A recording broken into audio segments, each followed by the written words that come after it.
stupid girl. Ooh, she's stupid. This bitch stupid. Get me out of this body. Stupid girl. Ooh, she's stupid. Stupid girl. Ooh, she's stupid. Stupid girl. Ooh, she's stupid. Stupid girl. Ooh, she's stupid. Stupid girl. Ooh, she's stupid. Stupid girl. Ooh, she's stupid. Stupid girl. Ooh, she's stupid. Stupid girl. Ooh, she's stupid. This bitch stupid. Get me out of this body. I done demon possessed and inhabited a stupid ass bitch body. Get me out of here. That demon that got in my coochie. Get that demon out my coochie. It don't got up in here. I ain't get no payments.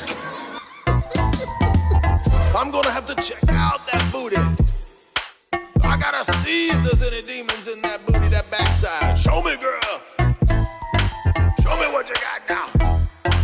Show me what you got now. Show me what you got now.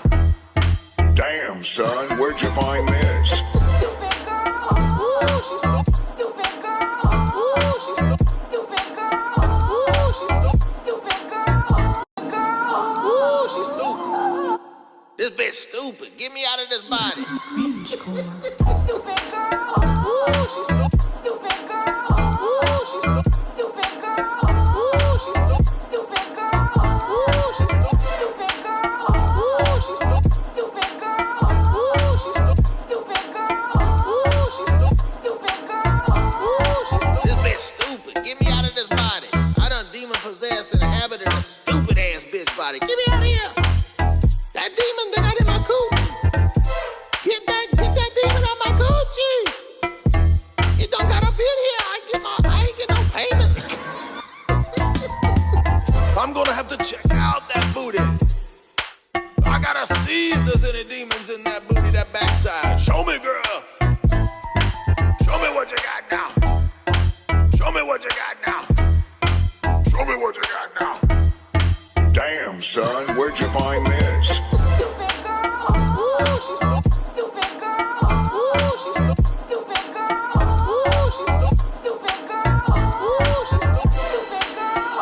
Ooh, she's stupid. Stupid girl. Did you ever have victory outreach experience when you were on the West Coast? What is that? It's basically like Cholo Church. Oh, really? Cholo Church. Hey, dude, this is straight up, bro. Cholo Church. Look, homie, you could go anywhere, bro. So, Cholo Church. I'd be going here instead of freaking Ruslan's church or whatever, dude. Cholo Church. Dude, this church is about 50 times less gay than freaking Ruslan's, bro. Cholo Church. Dude, how come I didn't even know about freaking Cholo Church? JP, dude, how come he ain't at Cholo Church, bro? Cholo Church. He's over here trying to get inside of the freaking Ruslan's butt buddy church. Cholo Church. Dude, he need to go to Cholo Church, bro. Cholo Church. I'm gonna grab me a little blonde-haired, blue-eyed white boy and put him on the white side of town, you know? And if that ain't good enough, I'm gonna grab me a little ching-chang, ping-pong playing China boy and put him on the Asian side of town. Whoa, dude. Damn, bro. They based as hell over at Cholo Church. They making freaking white dude jokes, making Chinese jokes, bro. They don't even give a fuck. How do all of the Cholo women, like, they were fat before everybody was fat, dude. It's like Cholo women were just always like a circle, dude. Like, they was born coming out like a circle, bro. Like, they didn't even go through like a transformation where they were like hot when they were young or whatever. Like, they was just straight a circle the whole time, bro. The spheres, bro. That's the orbs that Sam Shamoon was talking about. And how could you refute me or whatever? The engine is starting up.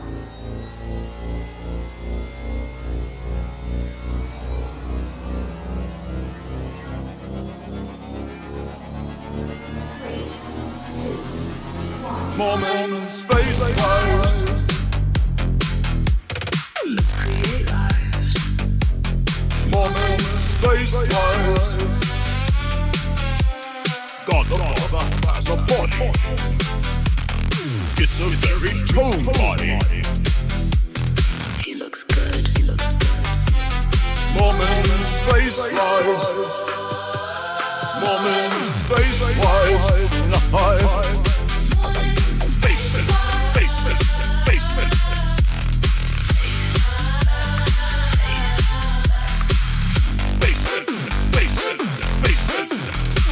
Magic underwear fitting tight. Magic underwear is feeling right. Moment space-wise. Moment space-wise. Lord Cola. I would like to have intimacy with you On the planet of Naboo. Magic underwear. Right there. Moment space-wise.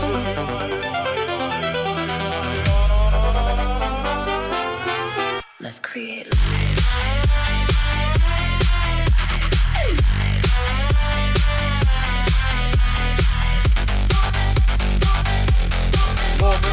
Space-wise. God the Father has a body. It's a very tone body. He looks good, he looks good, he looks good, he looks good, good. Space, sex, space, sex.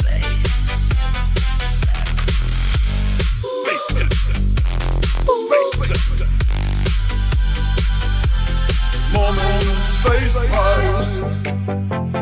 Moment space-wise. Space error.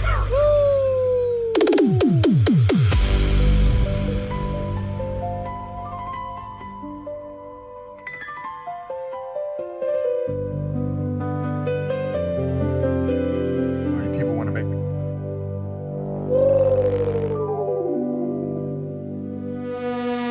Moment space-wise.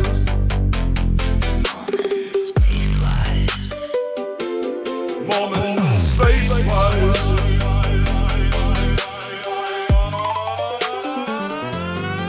Let's create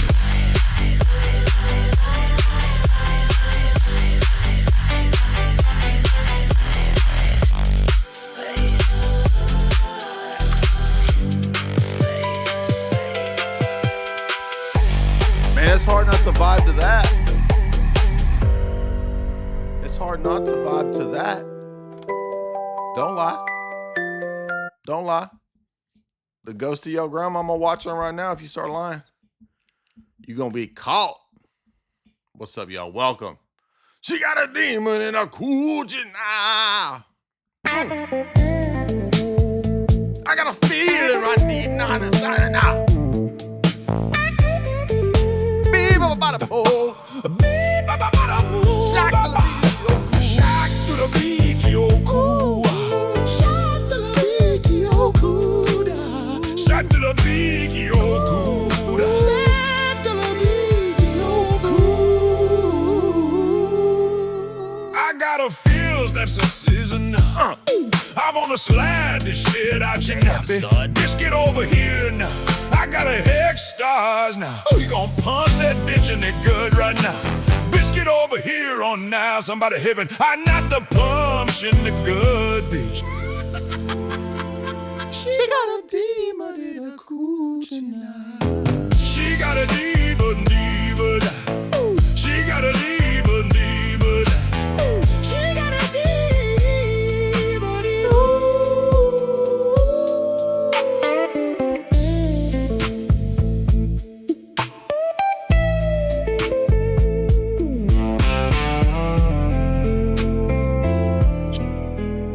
Shock to the beak, Yoku. Shock to the beak, Yoku.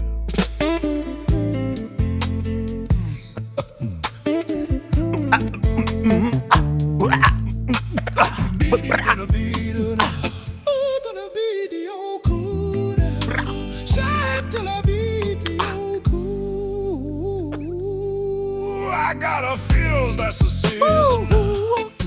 I'm gonna slam this shit out of Shinabe. Biscuit over here now. I got a hex stars now. We don't punch that bitch in it good right now. Biscuit over here on now. Somebody heaven. I'm not the punch in the good bitch. It's Hunt's trying to guess. How are y'all not laughing? This shit's funny. She got a demon in her crew tonight. She got a demon in her pride.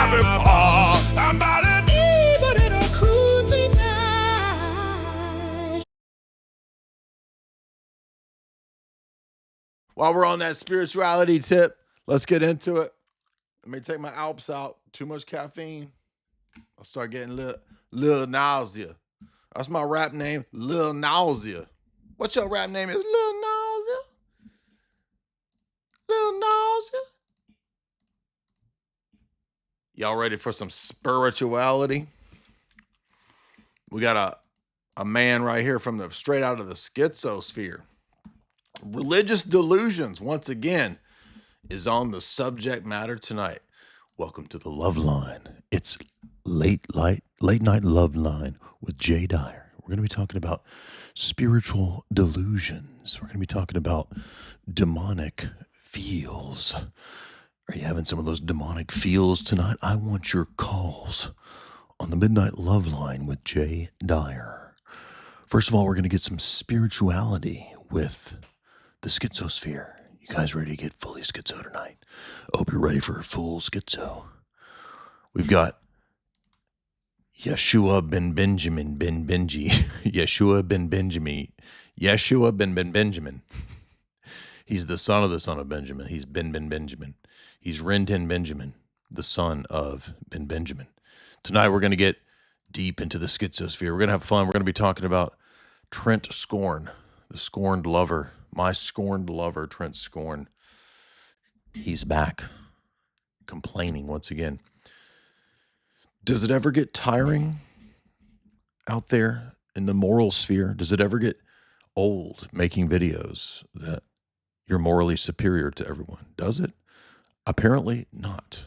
There's an infinite narcissistic supply. There's a narcissist, the gaslighting and the narcissist. There's an infinite narcissistic black hole seeking validation from infinity videos, whining and complaining that everyone else is far morally inferior to you. Trent, does it ever get old with making videos whining about how everyone is morally inferior? No, the answer is no, it does not. The answer is it does not get old. There is an infinite narcissistic supply debt that must be paid. Y'all don't even understand. Y'all don't even get what I'm trying to say. There's an infinity debt of narcissistic supply. The narcissist. We're way beyond Shakti Labikioku. Okay? We're not even at Shakti Labikioku yet. Before we get there, though, before we get to your boy Trent, we got to talk about spirituality. Now, I never cease to get amazed at the level to which you can be absolutely insane. In fact, I'm more and more thinking it actually requires you to be stupid and insane to actually be successful. We are moving into a new era where to actually have any success, to have any notoriety, you actually must be fundamentally schizo and retarded at once. In fact, that's the ultimate recipe to shoot to the freaking moon, dude. You could shoot to the stars. Shoot for the stars and become a mega influencer the more schizo and insane you are. In fact, if you are not schizo, retarded, and insane, you're already canceled. You don't make the audition. You didn't make the cut. You tried out for drama team and you didn't make the cut. Why? Because you're actually coherent and sensible and smart and cool and handsome man and black diva like myself, BIPOC queen. You don't make that cut because you ain't schizo enough. This man gets more likes on his schizo videos when I just make normal videos. And so I'm starting to think I got to undergo a tard conversion process. I must be fully initiated into the retort to have success in this world. Perhaps some of you will join me. Let's see what Yeshua ben Benjamin says. Mad, huh? Mighty arcs. Bring fire to this earth. Bring the worst war conditions. Bring pestilence. Bring disease. So homeless men that don't even brush their teeth living in vans down by the river, with legit swag and drip, okay? Or getting significant followings. Actual insane people from schizogram. We're in full schizogram right now. Y'all understand that, right?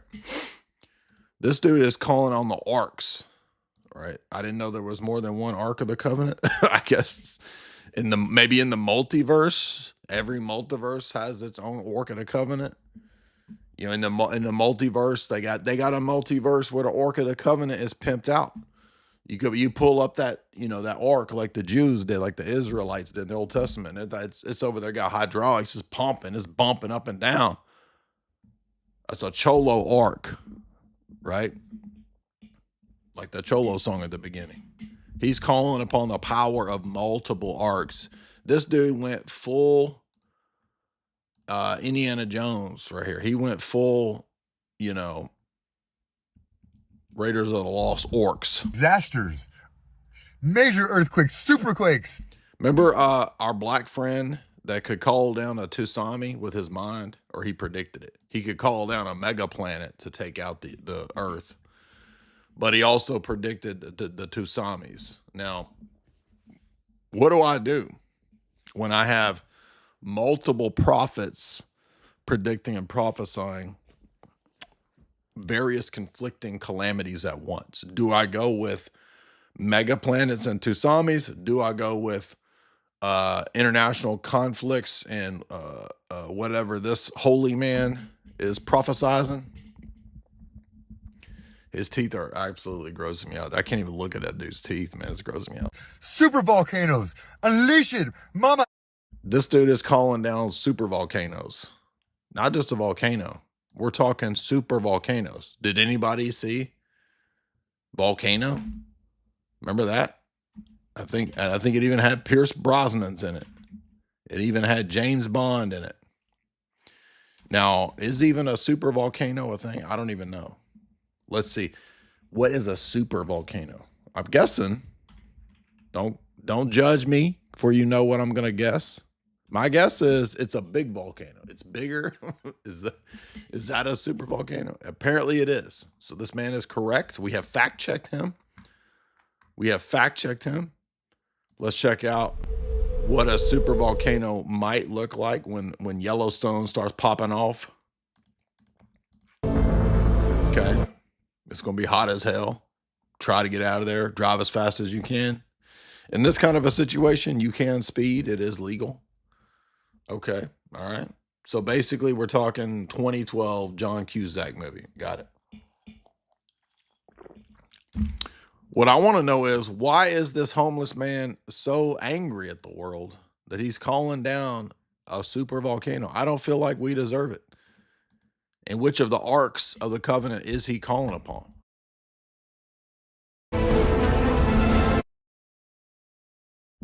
Now I want to see if that Honda Civic is actually going to make it. Is this family sedan willing and able to, does it have the will power to make it out of the super volcano when Yellowstone goes popping off?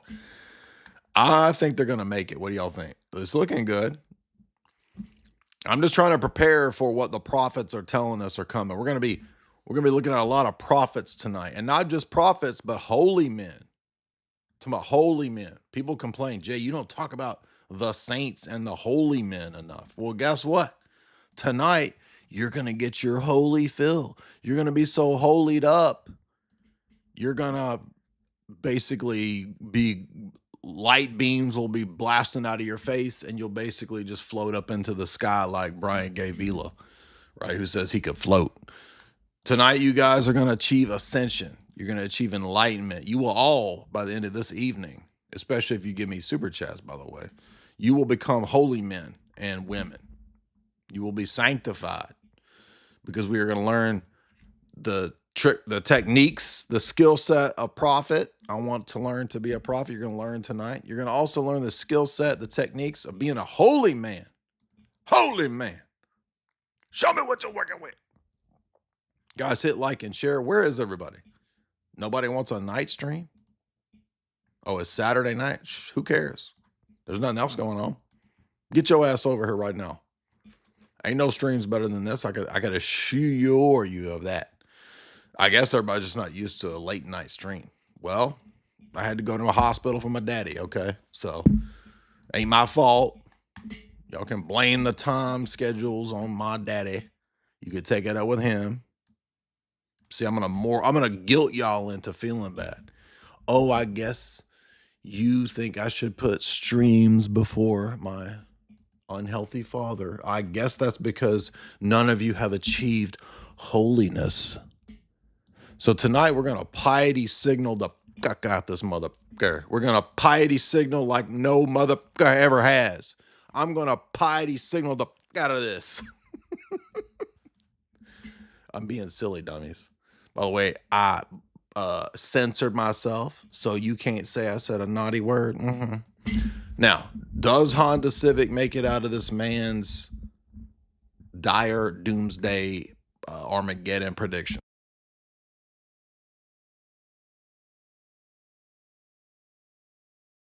It's looking pretty good. I think they're gonna make it. Look, this video leaves us with hope. Uh-oh. I don't know now. Dude, that shit just don't stop coming, man.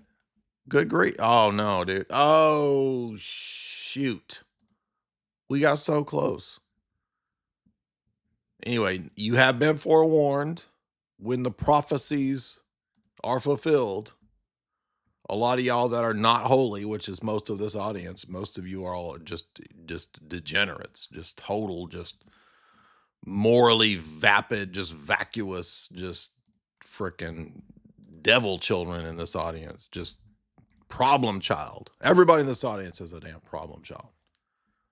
But tonight you will learn the path of the holy roller. You will learn to change your ways. You will become sanctified. You will become morally superior to everybody else around you. They will then bow at your feet. You will create a cult around your own sanctity tonight, because I'm going to teach you all how to be morally superior. Not just morally superior, perhaps you might even become ontologically superior to your other fellow human beings. And then we're going to learn how to put this out on the internet every day, because we all know that basically society's moral compass is the internet. Society's conscience is the holy people, the holy elders of the internet. Now let's let this holy man instruct us. Unleash on this planet. Destroy the wicked. Who's Alicia? Destroy the swamp. Who Alicia is? Who this man talking about Alicia? That's my cousin. Why you trying to unleash a plague on Alicia? She my cousin. She ain't none of you. Swine. Barbecue the swine. Barbecue the swine.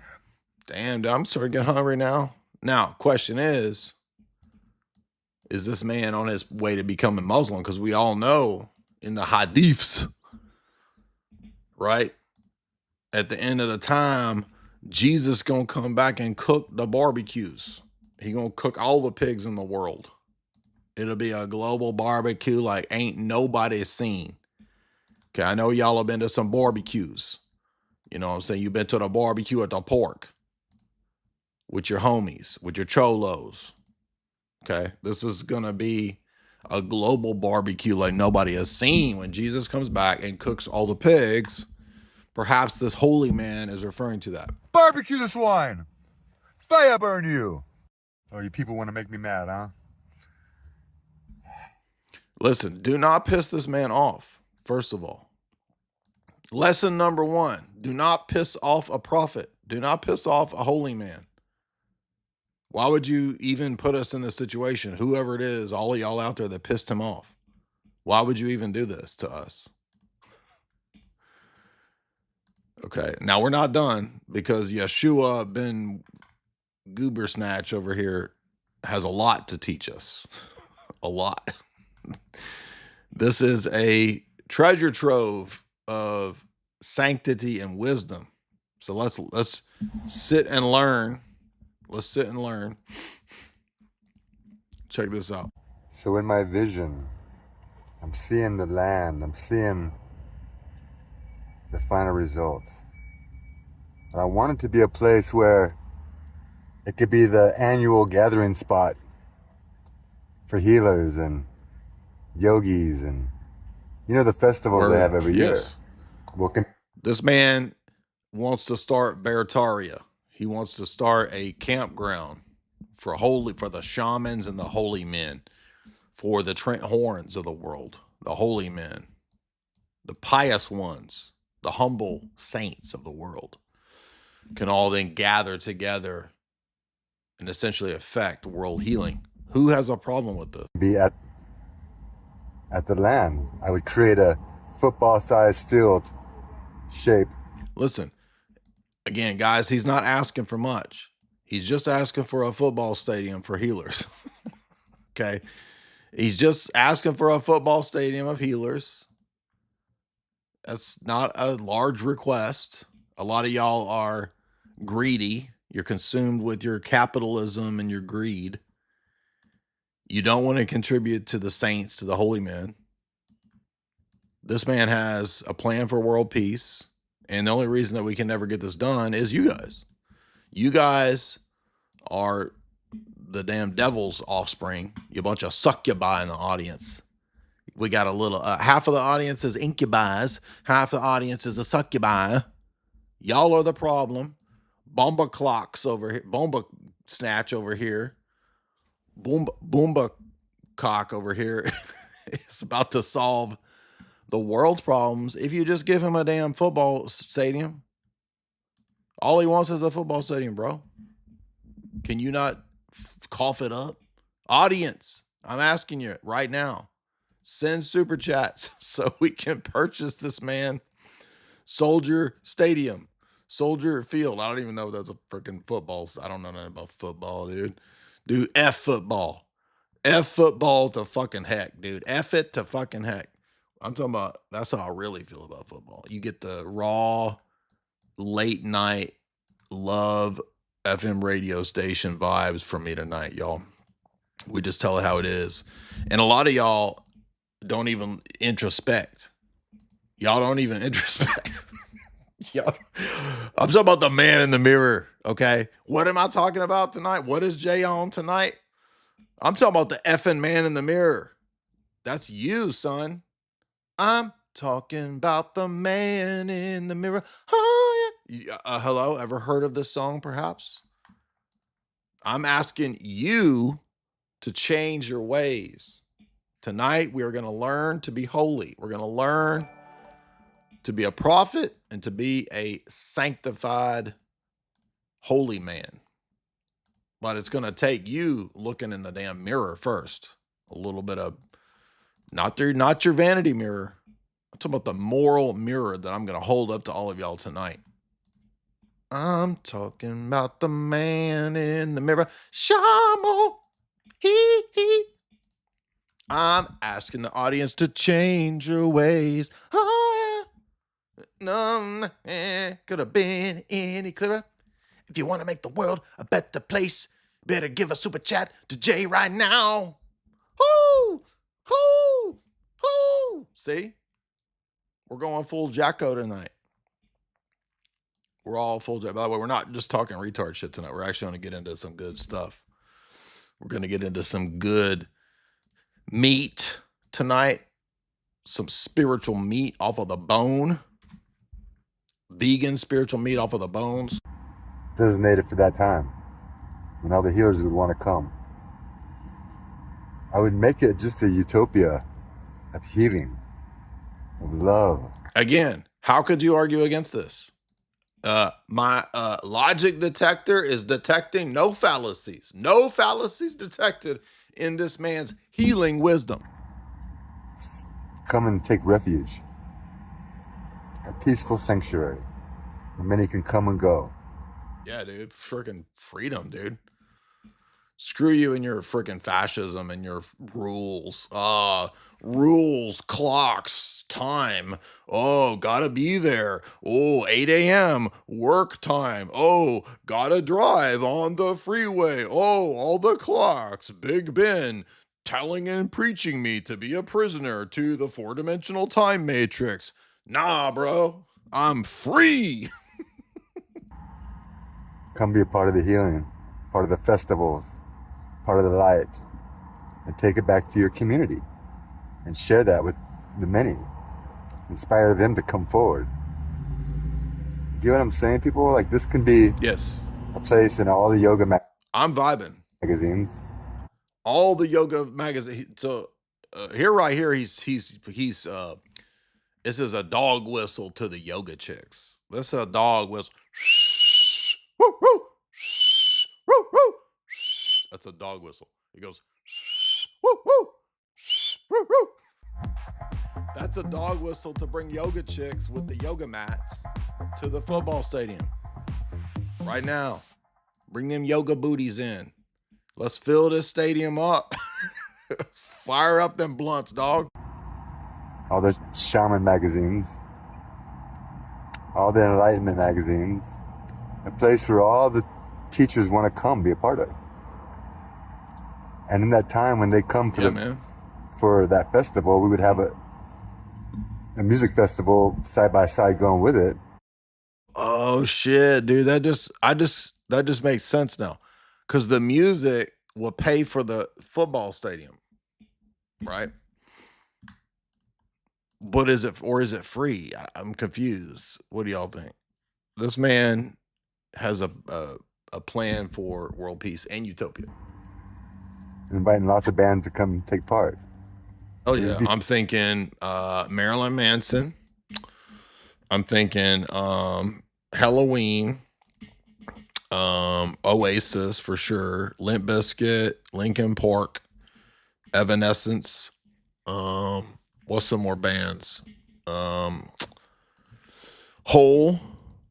I'm talking about bands that would promote world peace. Coldplay. Y'all, that's about it, right? That's pretty much all the bands. I don't think there's any more left, but that's a solid lineup, dude. Beautiful, beautiful event. Think about this, investors. My vision, what I see is so, it truly is paradise on earth, heaven on earth. And who can say, and why would you say that this man's visions are not from from God? How do you, who are you to say that this man does not have visions from God? Who are you to say this man is not a prophet? Are you a Pharisee? Only a Pharisee would think that this is not prophetic wisdom. Now, let's get a little bit deeper. There's a lot we got to get into. We got some serious Christ-like messenger, Yeshua ben Iji Ras Izion Menilek. Okay, that's his whole name. Joshua ben Gigi Razazazoni Menilekalikalili Makalikaleli the third. So there was two more of these before this. Could you imagine that? Remember, my people, I'm on a restriction. Somebody complained about my post. This dude, who put this dude under restriction? Who tattled to his mama, put his ass under restriction? This dude is grounded, can't come to no festivals, can't leave the band down by the river, can't do nothing because he's on restriction. And it's because of y'all dorks, y'all Pharisees reported him. Not liking my post. I don't know who it was. May have been, you know who my enemies have been. Could have been them. But you guys want to ask me questions and things like that. I definitely, first one I want to know is that giant mole also your third eye? We've never even considered, what if a mole is a third eye? Nobody's ever even, this is thinking outside of the box. I can't respond. I don't know how long it's going to be for. Could be permanent. I don't know.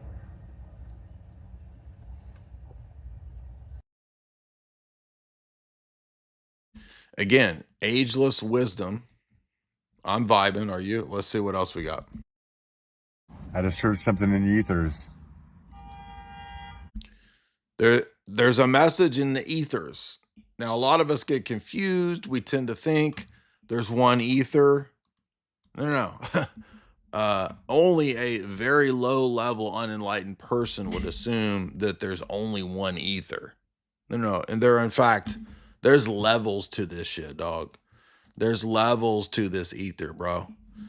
And so this is why we're gonna have to start at level 1 with you guys, because a lot of y'all think that there was one ether. Or we're gonna have to start at the basics. We're gonna have to go back to the basics for you guys. There's a very rich man, unknown to most of the world, who's putting a hit out on all the wicked, like Trump and Netanyahu, and most of Mossad and people in the underground. This man knows who they all are, and This is what QAnon intended to be. This is essentially the authentic sort of schism of the Orthodox QAnon. It went in this direction. This man is the prophet of the original QAnon, and there is a billionaire right now who's ready to take action. Okay, created an army of like mercenaries that are gonna. I just heard something in the ethers. And they got cut off. So the dude didn't even finish his video. All right. I mean, look, what the ethers is saying, if you're not opening up your ear right now, pausing whatever you're doing and listening to the ethers, you are a spiritual child. That's what I have to say to you right now. I just heard something in the ethers. Man, you know that women are God's. Now we have in the title some things to talk about with ladies, women's, and I ain't gay no more. Okay, so we're gonna talk about women's, we're gonna talk about ladies, and that doesn't include Trent Horn. We're gonna talk about delusions and holiness and prophets. But I do want to get this wise sage's advice on women. Power. They represent the power of life. And yes, did you ever think about the fact that when you see a woman, that's where people come from? Hear me out. Hear me out. I don't want to lose you guys yet. Just hear me out. That's where women, that's the role of women. Life comes from the woman. Thus, woman symbolizes and is life power. Do you follow me? Do you follow me? Are we getting too deep for you guys yet? Is this going over everyone's head? Do I need to bring it back? Level 1. Let me know. Okay. You know, when you have an argument with a woman, she's going to win. And her voice and her strength and the strength and power of her voice is going to dominate yours. So what are truth to power? This man understands truth to power. And this man is definitely not on the effeminate side of things. You can see that from his masculine public appearance. This man has a beard. You understand? You can't have a beard and not be masculine. That's impossible, right? And so we've got a lot of misogyny in the chat. We've got a lot of chauvinists and sexists and misogynists and chauvinists and sexists. It was a perfect time to remind a lot of the angry young men in this audience and the angry divorced dads in this audience that this is a safe space for black bodies, for women, and for other oppressed persons to feel validated and to speak truth to power. And I want you to listen to this song right now because it expresses that. And chauvinists and sexists and misogynists and chauvinists and sexists and misogynists and chauvinists and sexists and misogynists and chauvinists and sexists and misogynists and chauvinists and sexists and misogynists and chauvinists and sexists misogynist, chauvinists and sexists and misogynist, chauvinists, sexist, misogynist, chauvinists, sexist, misogynist, chauvinists, sexist, misogynist, chauvinists, sexist,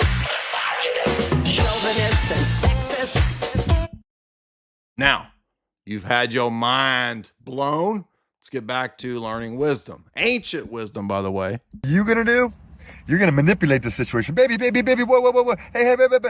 Or you're gonna use your ego.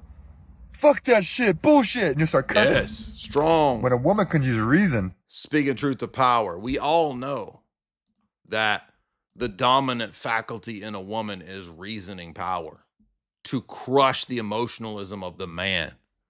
We all know that. This man is speaking truth to power. Preach. The powerful reason against you and crush your ego, make you have a tower collapse. Exactly. This man learned on the streets. This is street wisdom, son. You can't fake street spirituality, street smarts, street spirituality. It's essentially the same thing. You think you can fake that? Do you think you can even grasp that?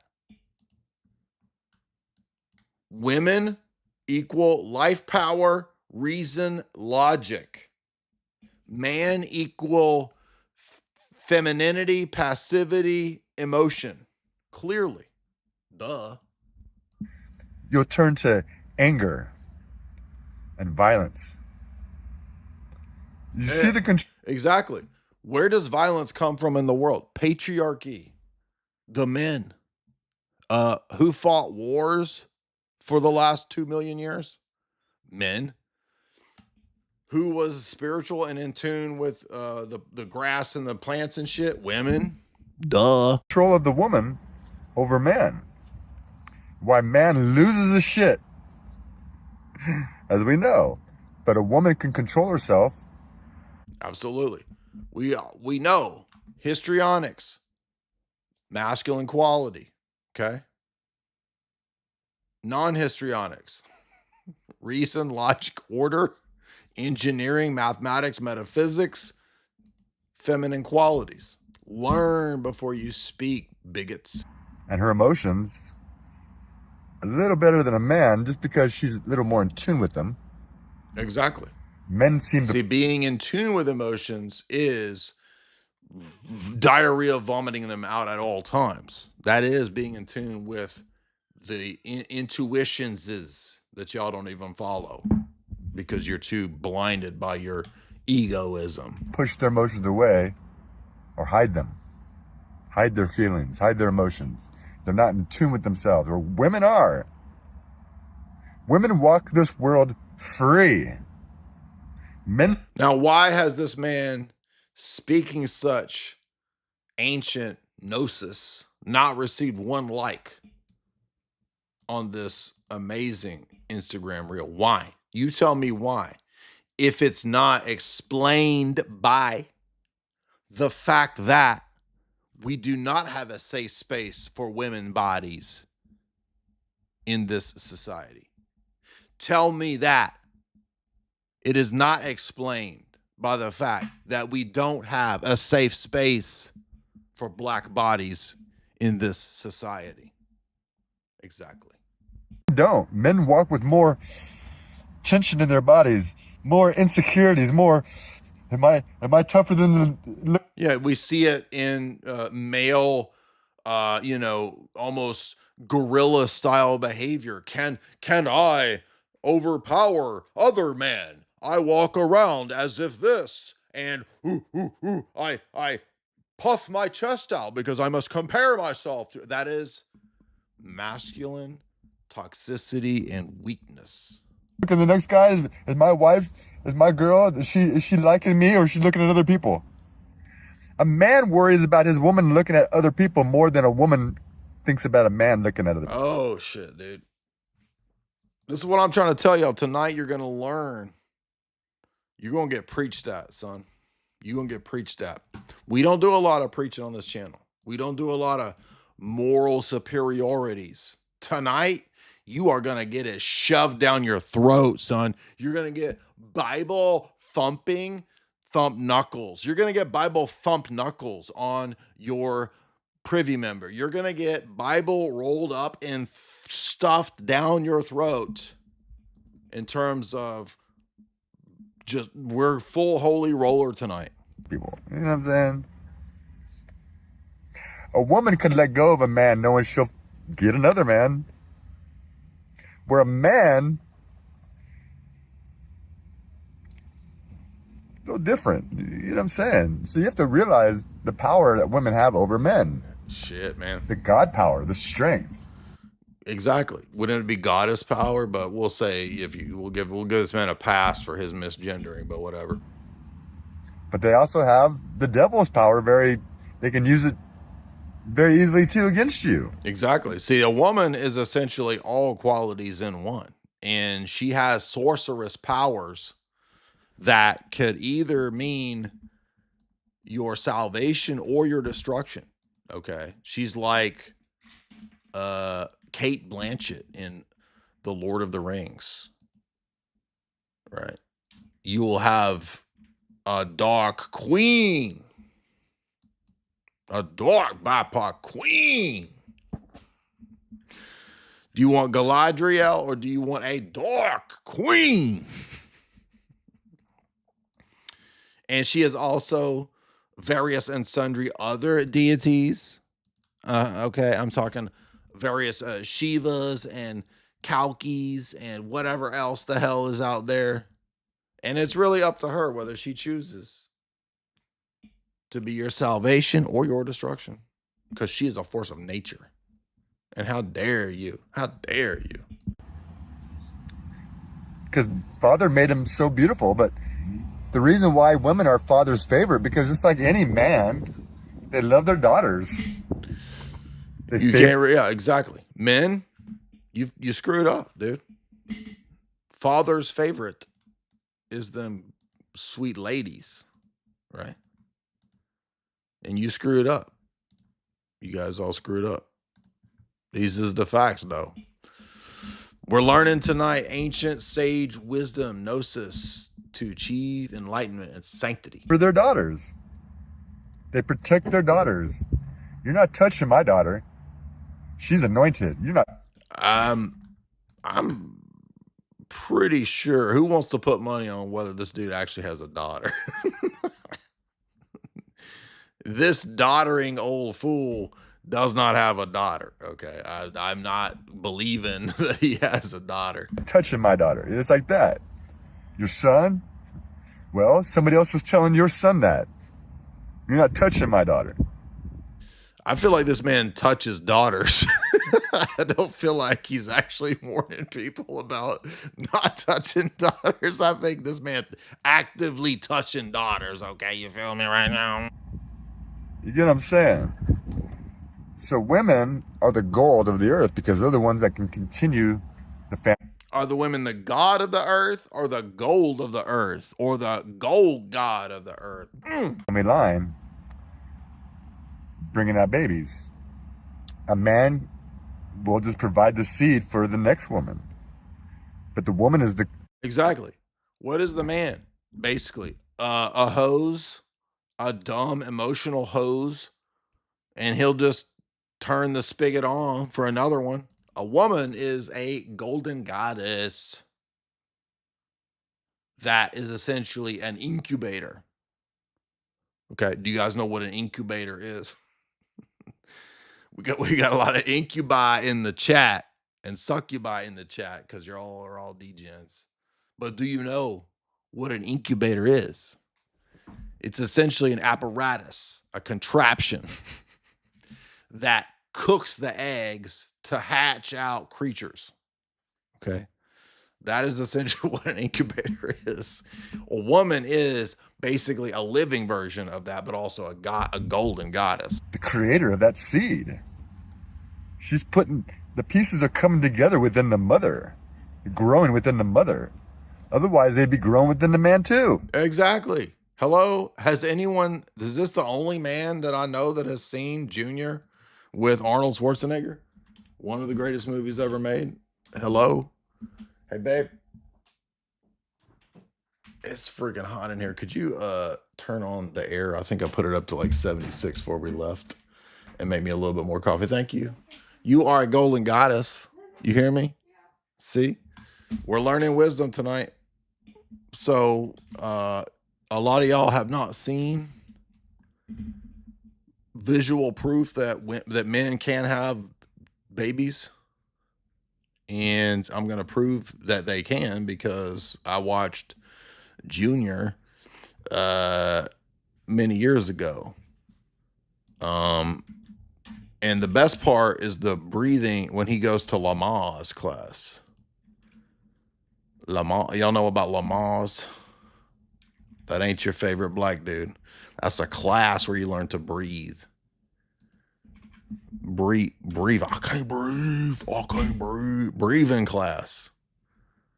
Still breathing. No, I'm not looking for still breathing with Brendan Fraser.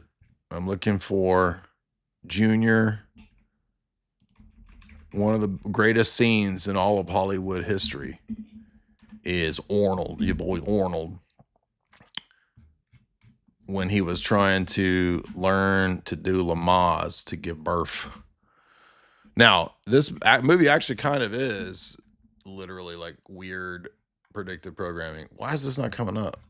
Let me try Arnold. Yeah, here we go. Chauvinist, sexist, and misogynist. Chauvinist, sexist, misogynist. Okay, maybe Junior. Dude was taking pregnancy classes. Let's try that. Here we go.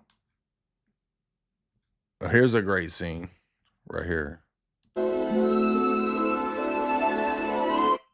If you've never seen this movie, it is one of the most retarded, insane movies of all time, but also the greatest of all time because it was already teaching us in the 90s not to be bigots, right? Because there's no reason a man can't have, why are you trying to say a man can't have a baby? Why are you trying to be a bigot, dude? And by the way, if you had a baby and you was a man, you would have an Arnold baby, right? Like that.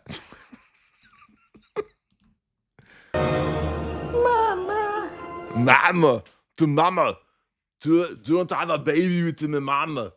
Mama, do you want to be the baby to the Arnold? Mama, where are you going? This is the movie Junior we're talking about. The Juniors now. Where are you going? Do you want to be the mama to the baby? We're watching the Junior now. Do you see now that this is the baby? Jamie doesn't know what's going on. She's talking about Junior. I'm like, what movie do you think we're watching? She's like, she said, are you talking about Junior? No, we're talking about T2. Of course we're talking about Junior. Robo Babies? No.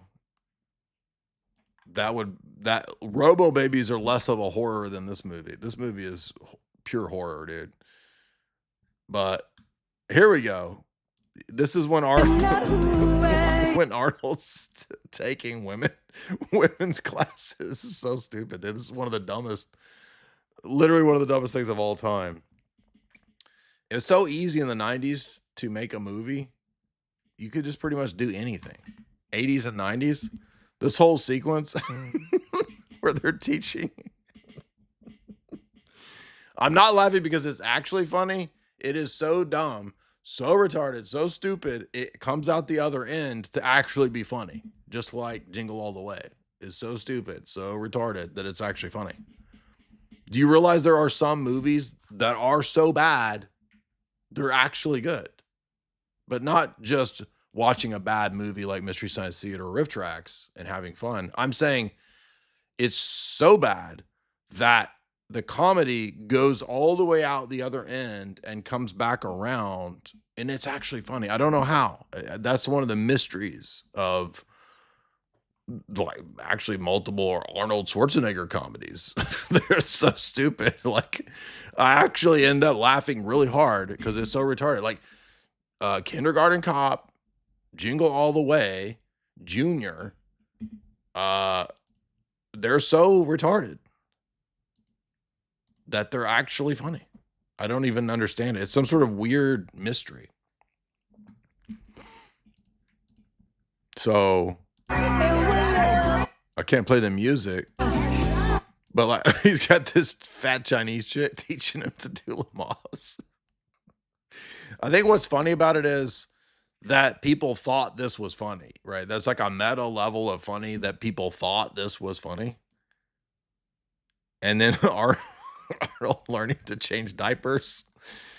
And movies love to do that trick where the pee shoots up in your face. And then he's on the phone because he's worried about postpartum depression. Now listen. Okay, we got women having babies and basically strangling the babies all over the internet. It's getting crazy. People are losing their minds. Women are being mean to babies. Well, I will say this about TRA and Z. And if Arnold was my mama, Arnold wouldn't strangle me. We all know Arnold ain't going to strangle no children. You're telling me Arnold doesn't love his baby that he gave birth to? You telling me that? Even she's jealous. She's like, I wish I could have the baby, but Arnold's going to have the baby. It's making me jealous, dude. And by the way, Arnold's doing damn good at Lamar's class, at pregnancy class. What the hell is pregnancy class, by the way? Like, would you take a class? Oh, I'm taking pregnancy classes right now. Can anybody sign up? Arnold signed up. Can I sign up for pregnancy classes? Why not? And then it's him in a field. It turns into a tampon ad where he's changing baby diapers. Look at what love has done. And then he's in a field picking. I actually forgot how funny this is. It's so retarded. Why is he in a field picking flowers? Like, is this because of all the estrogens and the chemicals, or the chemical levels are off balance? So he's out in the field like it's a tampon ad. What is going on? And then he's struggling to get to get in the bed. By the way, I don't think this is actually funny. It's totally retarded. But because it's totally retarded, so I can't explain it. Stop trying to bring your logics to the comedy, dude. Take your freaking logics out of here today. Okay. Anyway, you get the idea. I'm gonna give you guys this clip. You can go watch the rest of this clip. Who y'all don't know about Junior? What movie is this? Junior with Arnold from the 90s. Was no one else in the 90s? Are you all 20-year-olds? I don't understand. Am I the only person in the 90s? I was in the 90s. Who's Arnold Schwarzenegger? What is that guy? Who's that? Arnold and Danny DeVito. And they come up with this idea to impregnate Arnold. Duh. Well, where's your vision? Opportunity's not. Where's your vision? Dandra. It's a bang maid, Dandra. Something fantastic, and I need you to carry it through with me. What's going on? Can you keep an open mind? I mean, really wide open. Let's put a bun in your oven. I must be crazy to be doing this. Exactly. Prepping us for 2026. Arnold was telling us in 1994 that by 2026, men were going to have butt babies. It's all right there. It was in our faces the whole time. And this holy man over here has shown us the way. He's taught us the nature of the woman. And be thankful, bigot. People know that when I curse you, I turn away from you and I walk away and I don't look back. I don't look back. You do not want to be on this man's shit list. Okay. L7. They wrote a famous song. You make my shit list. Shit list. You don't want to be on this man's shit list because L7 puts you on a shit list. They write a punk song about you. This man puts you on a shit list. A super volcano erupts in your basement. Okay. That's why you don't want to be on this man's shit list. The ethers immediately turn against you. So when I am destroying the wicked of this world and they're going into that lava, I'm not looking back. I will not look back. I will look forward. And even if I hear you screaming, crying, I'm not looking back to feel sorry for you. Fight. Well, I mean, why do you want to piss off a prophet? They're gonna lick you. I'm not looking back. People know that when I curse you, I turn away from you and I walk away and I don't look back. I don't look back. So when I am destroying the wicked of this world. Now remember, tonight's themes are prophets and holy men.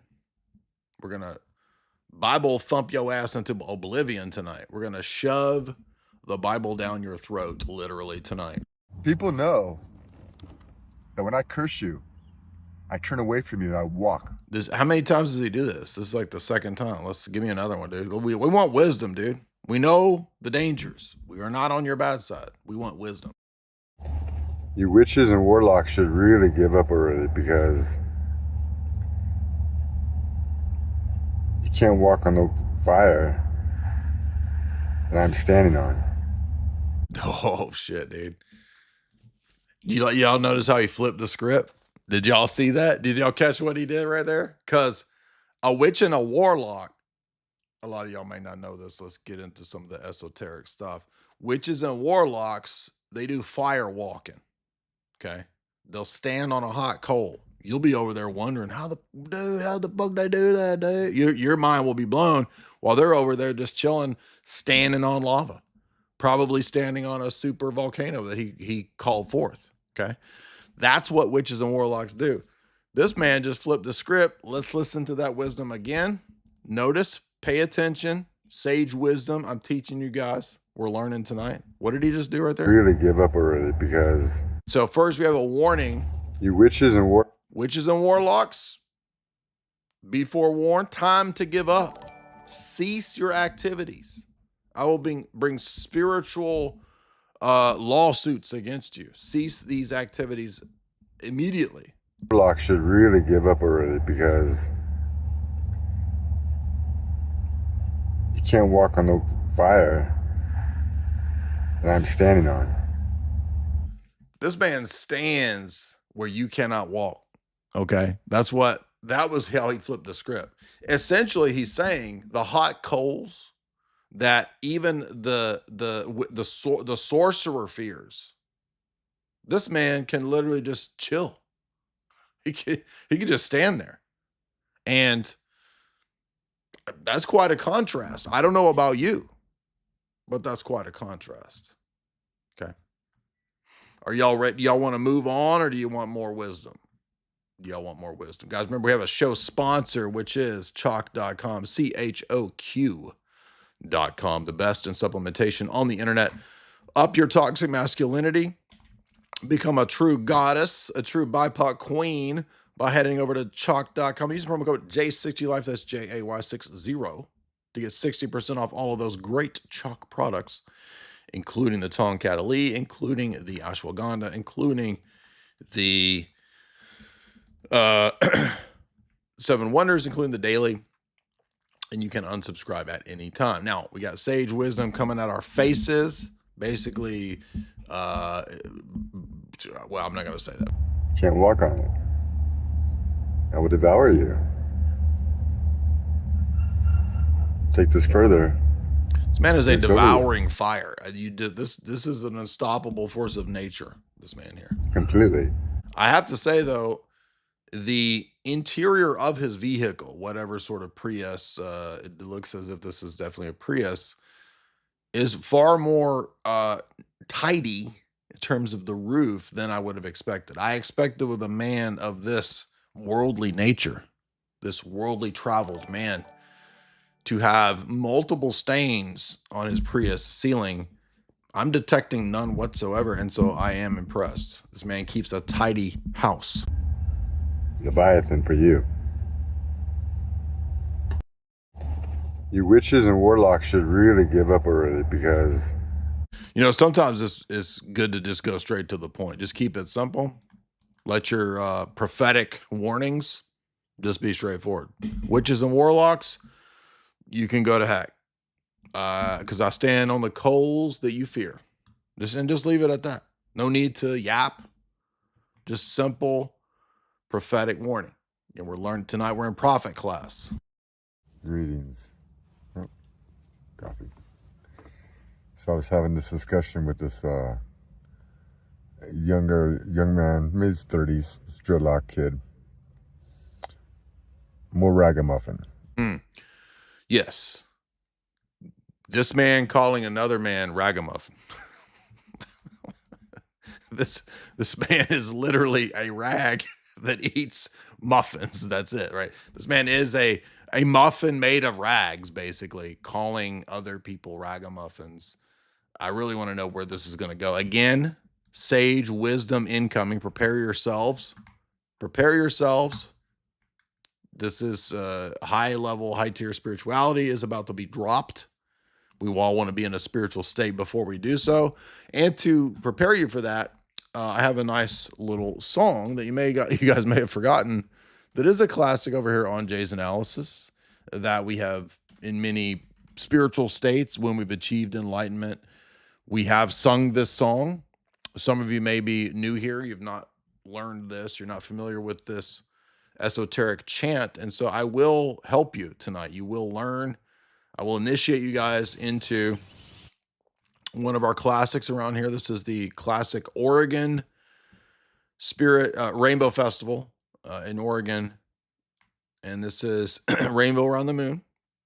Everyone gather together. Everyone gather with me. You guys ready? Can you gather around? Is everybody ready? If you're sitting in a living room, make a little drum circle, an improv drum circle in your living room right now. Let's go. Ready?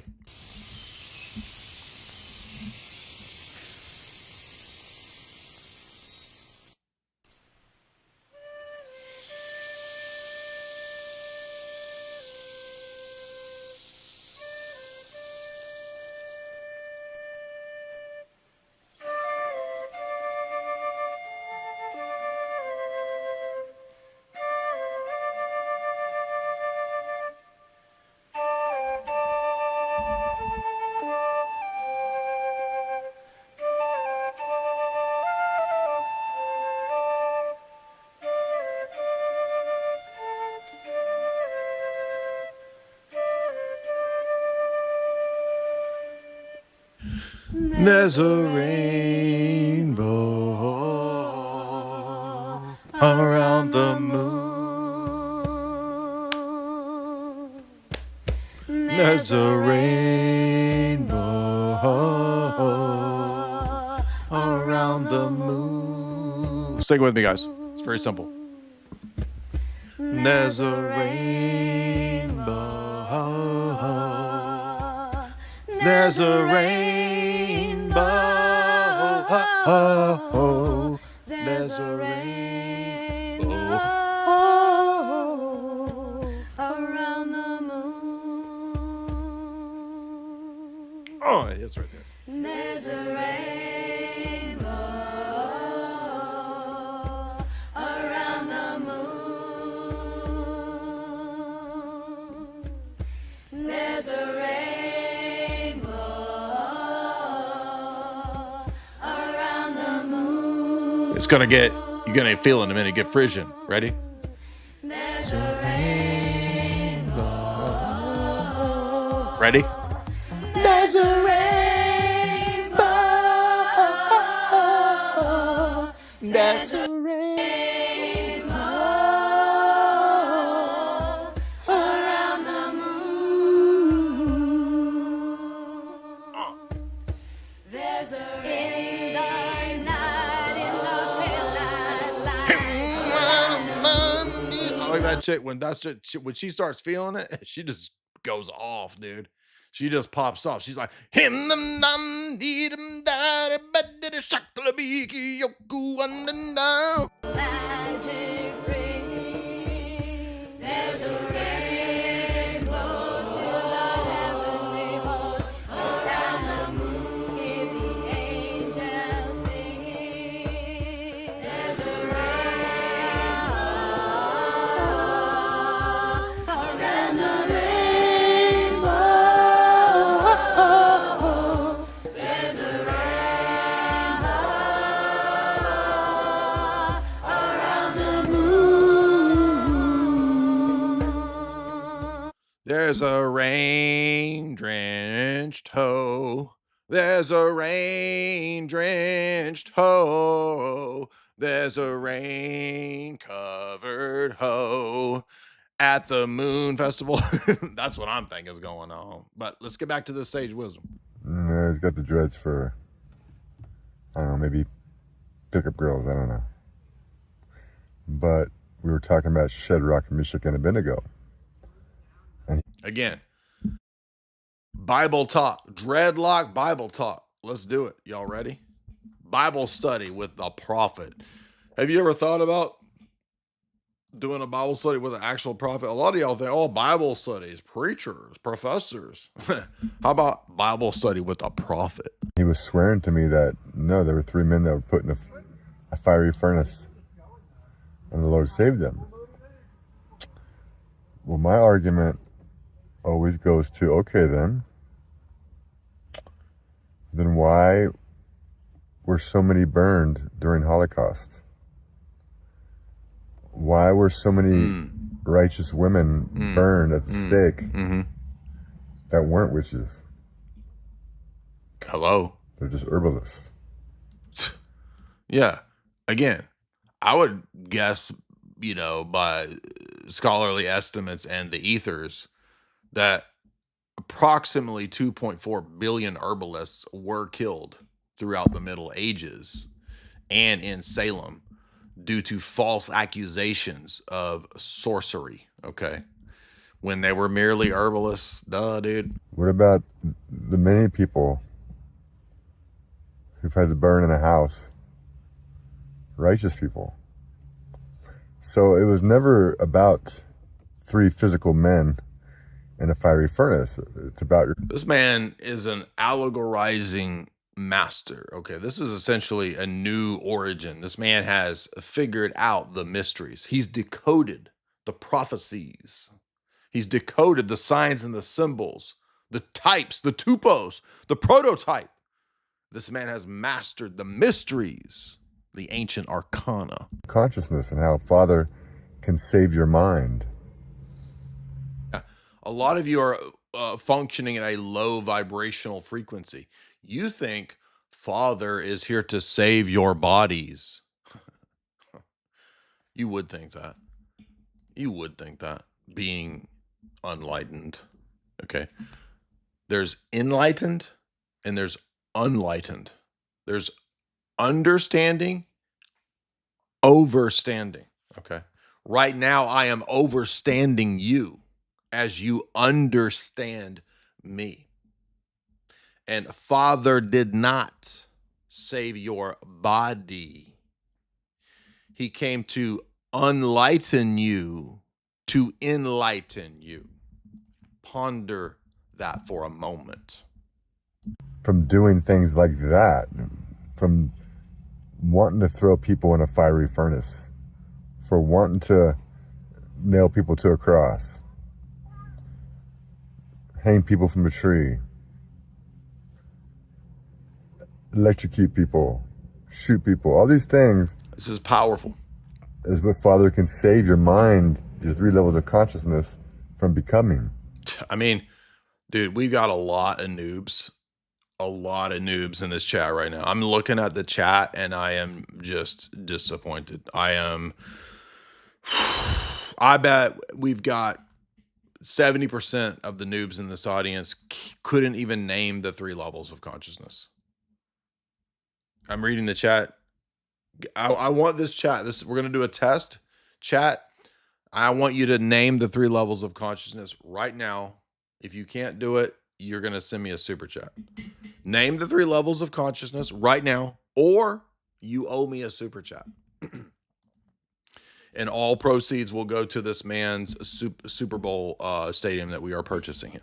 All proceeds tonight go to Yeshua Messiah ben Yeshua de Shinkanlek, whatever his name is, Shaktalabikioku III.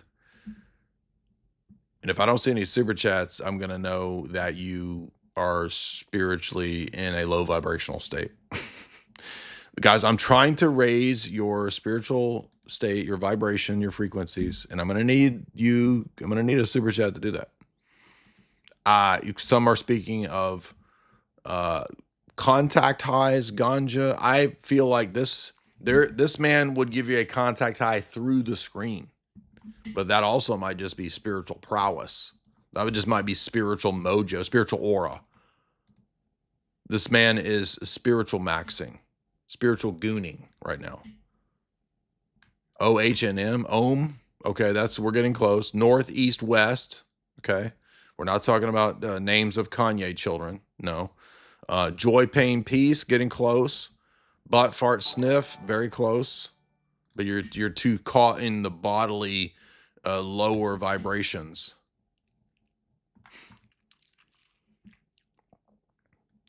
There's a rainbow around the moon. There's a rainbow festival around showing her moon. Andy Milanakis, Dirt Nasty, and Riff Raff. Yes, correct. Poo poo, fart, and gas. Yes. Liquid gas. Yes. Ligma nuts. Correct. These are where you soul, spirit, body. Correct. Okay. Listen, you guys are a little more spiritual than I thought. Okay. I thought we were at level 1. This is an audience with some enlightenments. This audience has some degree of sanctity. I see it. I see it now. You guys have impressed me. All right, let's learn more. And that's the story of Shadrach, Meshach, and Abednego. And how they're trapped within the fiery furnace of your mind. Not able to escape the hemisphere. Oh, damn, dude. That was all off the top of the dome right there. That wisdom dropped off the top of that dome, dude. As did quite a few other mites and bugs dropped off the top of that dome. But also a lot of wisdom dropped off the top of that dome, too. This is blowing my mind right now, and my soul and my spirit. That's the 3. Body, soul, spirit. Boom, you got it right there. Listen. Now, this is a popular video, all right? I'm a fan of his more lesser known works, but let's see some of the pop stuff. I hit 1 million views in 30 days, people. I posted the picture. So as a society, we are now at a stage where 1 million people, potentially, will watch a homeless wook man for spiritual prophetic wisdom. Okay, I want you to sit with that for a second. Okay. My TikToks, my Instagrams do not get as many views as this man's. Let's think about this for a moment. Now, you can say, Jay, you're jealous. If I'm jealous, why are we promoting him tonight?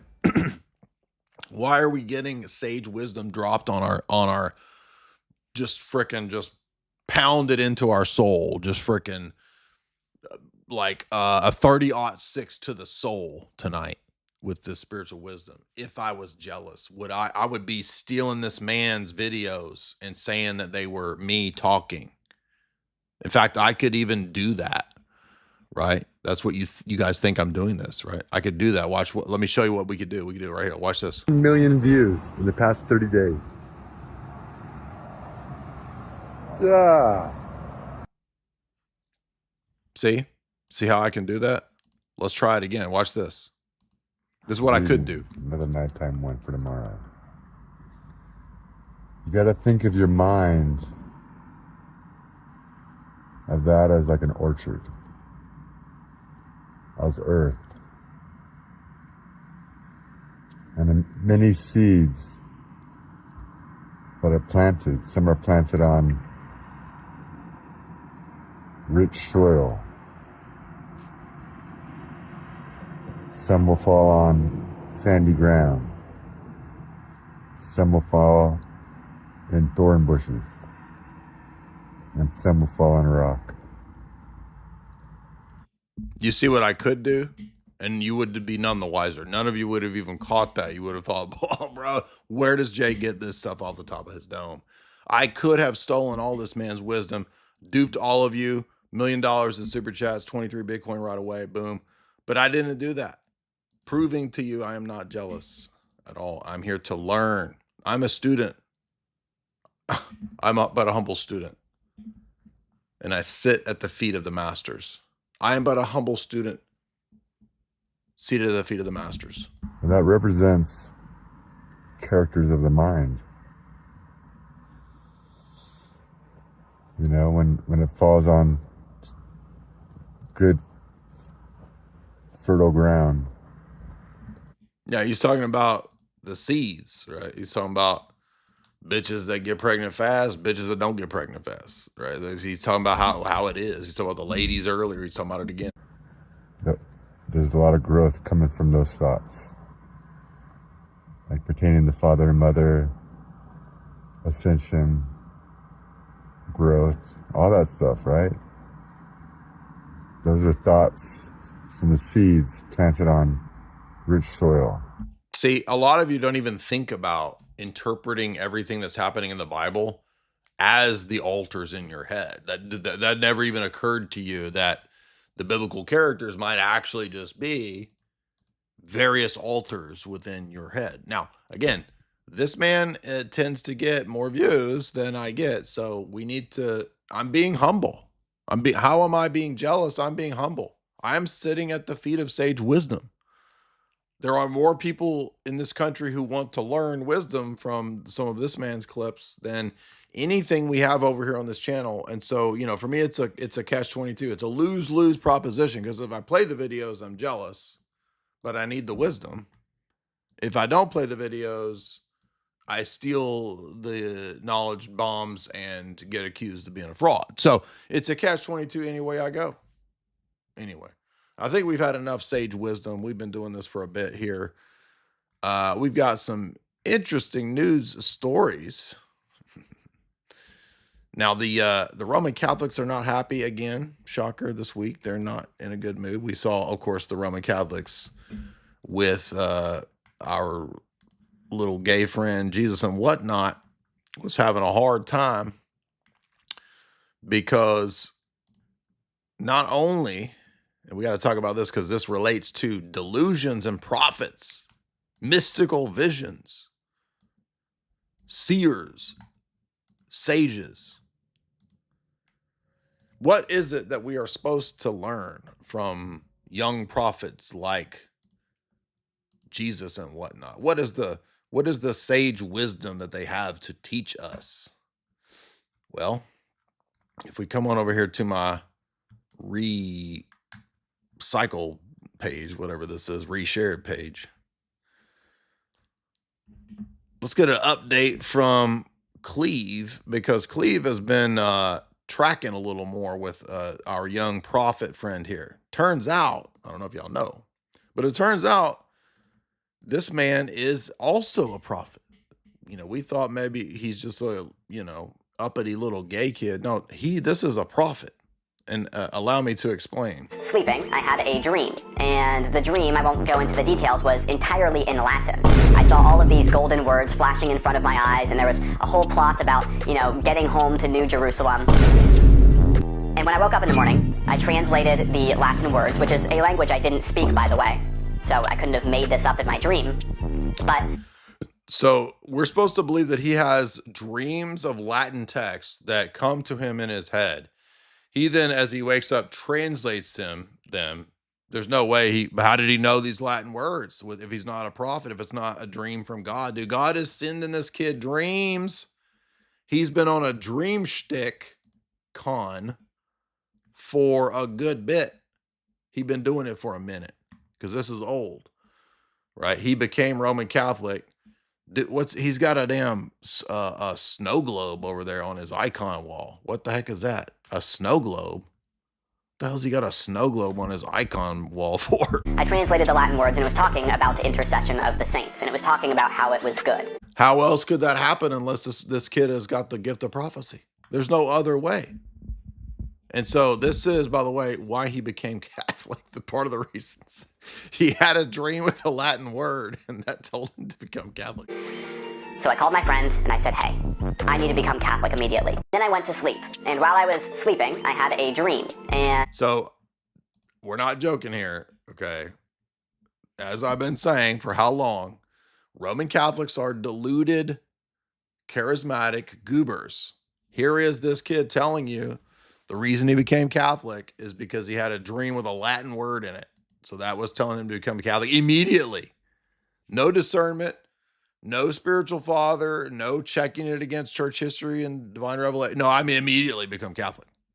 I mean, this is like, there is no greater example of I couldn't come up with a better prelest. This is pure, unrefined prelest maxing. This kid is prelest con artist maxing beyond anybody's imagination. And we didn't even know this. Okay. Turns out, and this is almost always the case with all of these people that we come across that start acting insane, they're 20,000 times worse than we initially think. That's what's so crazy. But no, it's you, Jay. You're the mean one. I'm the mean one. In every case, over and over and over and over, for 10 years almost, of people coming out to expose me and harass me. And it's almost always people who are on SSRIs, literally crazy. In some cases, actually attempting to unalive themselves. There was a specific person tasked with monitoring and exposing me and others who, at the very time he was doing that, later admitted he was attempted unaliving.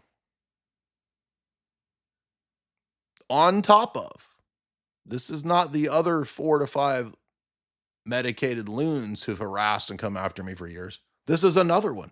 Do you understand what I'm saying? This is yet another of the harassers tasked with tracking every day, tweeting, harassing nonstop for years. Yet another one. Now, he didn't do it for 10 years, but another one. Turns out he just admitted recently, I retired from internets because at the time I was doing all that, I was trying to unalive myself. Now, I'm glad that guy has gotten better. That's great. But do you notice a pattern here?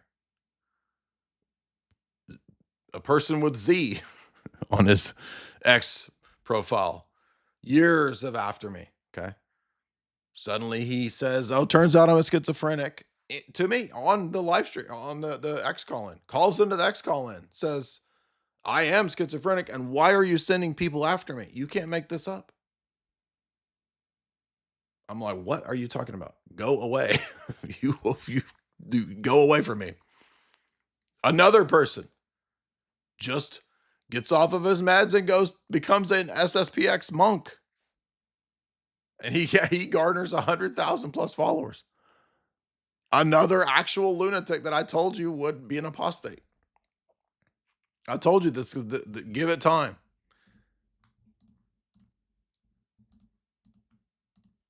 And I can keep going. There are more. You get the point. The big expose from 3 or 4 years ago. Oh, he's a gay kid now. He's pro-gay. Exactly. I told you that the whole time. And all of these people wanted to believe that Jay is the mean person. Jay just wants to be a cult leader and attack people. And I told you, this kid is unstable. He's got something wrong with him. And then he comes out promoting Skittles because he's gay, obviously. Guess what? All of these kids are gay. That's my thesis for all of these people too. Nobody makes live streams for hours talking about kissing their bros. Just joking. Over and over and over. It's weird as hell, dude. And by the way, this shows right here that you've got a serious problem. God is not sending you dreams of Latin words so that you'll become Roman Catholic. This is insane to me but why would it be? We just saw a homeless man that gets more attention and views than the saints. An insane person. It's like that quote from St. Anthony, in the last days, I don't know from the last days, but in the last days, everyone will go mad and then we'll grab a sane person and say, why are you not mad like us? Exactly. Well, let's see if this is Cleve talking about the same stuff. I think it's official. I officially have the world's gayest enemies. First, Jesus and Whatnot says this, and now we've got people making fake accounts of me, going around a live stream saying a whole bunch of gay stuff, and then trying to post... Yeah, so he makes these gay references and comments. Where are the Roman Catholic piety signalers calling out Jesus and Whatnot for his disgusting gay comments? Oh, right, because they're all gay and they don't think there's anything disgusting about it. So yeah, that makes perfect sense. Why would they? Why would they call out their own lifestyles? Exactly. Screenshots as if I said it. You know, I didn't believe the documentary when it said 80% of Roman Catholic clergy were gay, but now I'm starting to understand. So I think maybe you have to be that way to be a part of a church that does sodomy parades into the... Yeah, these are the people telling us we are not true Christians. We are morally bad people. The people in this group. Part of the Vatican. What do you think about this? I think it's official. I mean, it's just insane, actually. Like, it's like there's no end to this stuff. By the way, there's more videos of him with his dreams. He's got other dream videos. God's telling him in dreams. While I was sleeping. Follow me, what God's telling me in the dreams. I became Catholic because of the mystical dreams. This is Taylor Marshall's Milkers all over again. If you've forgotten that nonsense. I mean, this should have ended Taylor Marshall. But no, actually, this actually blows you up because people are absolutely stupid and insane and have lost their minds. People are literally just insane. And I immediately discerned that this was Holy Mother of the Church. There's sheets on her, and she was very sick. And I noticed that her breasts were engorged with milk, tons of milk. And there were babies and children crying out to her that were hungry, and she wanted to feed them, and she was upset. And then I thought to myself, oh, she's poisoned. She doesn't want to nurse the children, because then she'll give them the poison. And then there was this voice, it was like God or an angel, I don't know, and it said, no, the milk is still pure. And so I saw her there in all of her beauty, but so sick and struggling and loving those children and seeing her. So this is our opposition, retards who literally follow their dreams, put their dreams on their reels and their TikToks and their Instagram the next day, but we're the bad people. This is the insanity of what I deal with on a daily basis with these armies of idiots. These people, by the way, all have vast armies of online idiots that will just storm your comments no matter what idiocy these people put forward. And if we have a crooked toenail, we're the worst people on the planet. The ortho bros are just, oh my gosh, I can't even say what the ortho bros have done. Like, oh my gosh. And these people are like literally just like demonic fury, foaming at the mouth, just freaking putting peepees in butts and pedo crap, just insane psychos. But if the ortho bros said somebody was retarded, oh my gosh. Now think about this. For us, with some sensibilities about us, we see that as they're totally insane. Like their morals are all inverted. For them, the worst crimes and sins are actually not as bad as minor venial infractions in their own system. Saying the F word, saying shit, for them is moral outrage, pearl clutching. Oh, but if 10,000 times worse stuff is going on, bro, why are you being a Pharisee, dude? Why are you being a Pharisee? It's just so insane.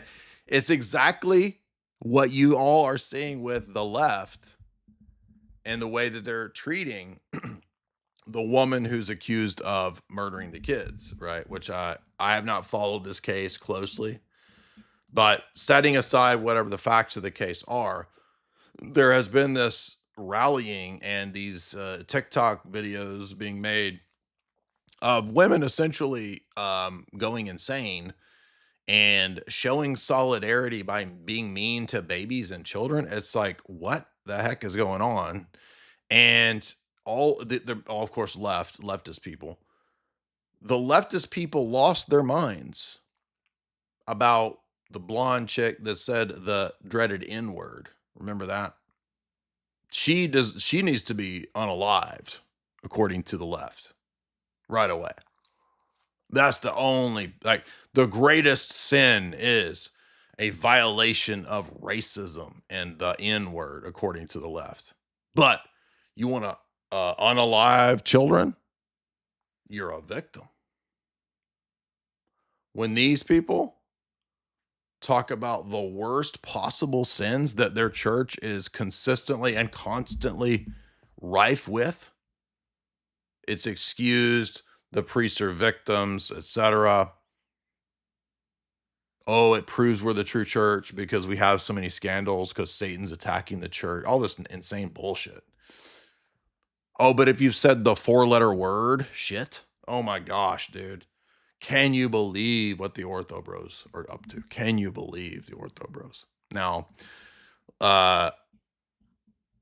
to illustrate this, and you can go read the article at LifeSite, the German parents in Catholic in the Catholic jurisdictions of Germany have launched all these complaints to Leo because the sexual ed material in the Catholic schools is full of the most horrendous, insane everything you could imagine. LGBTQ. As if children need to learn how to become TRANZ and what to put in their butt. It's just insane. And what is Leo's response? Nothing. Leo will not stop the German bishops, who, by the way, are massive promoters of everything Skittles. You can't make this up. Now, this is about 35,000 times worse because it's affecting children. You pieces of shit in the Roman Catholic Church that aren't standing up against this. You are garbage people. You are depraved, disgusting people because at all costs, you will defend these people for your stupid system. And you will cover it up because it's more important to protect the system than what's actually true, which might hurt your church.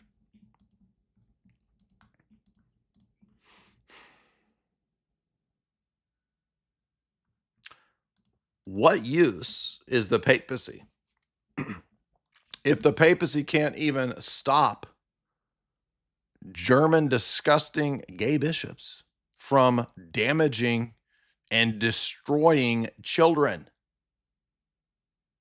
The papacy is not only worthless, as St. Basil said in his day during the Meletian Schism, it is actually a promoter of evil. Because it really doesn't matter at this point about, well, it's not infallible. It doesn't matter if it's infallible.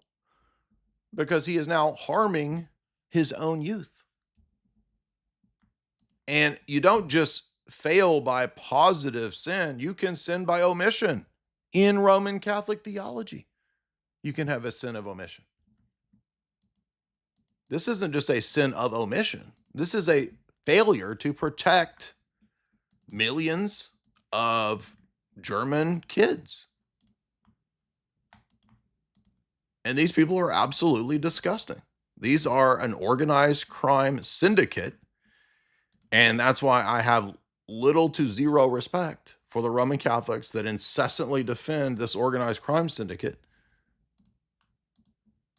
and play the moral high ground. You have no moral high ground. You people are garbage people.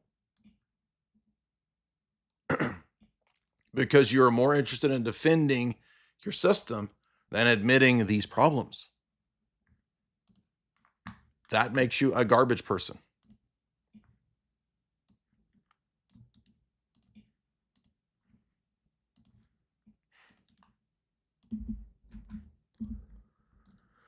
Now, where is Trent Horn on any of this, by the way? I mean, maybe Trent Horn has, I don't follow him, so I don't really know, but maybe he has at some point spoken of this. I'm not sure.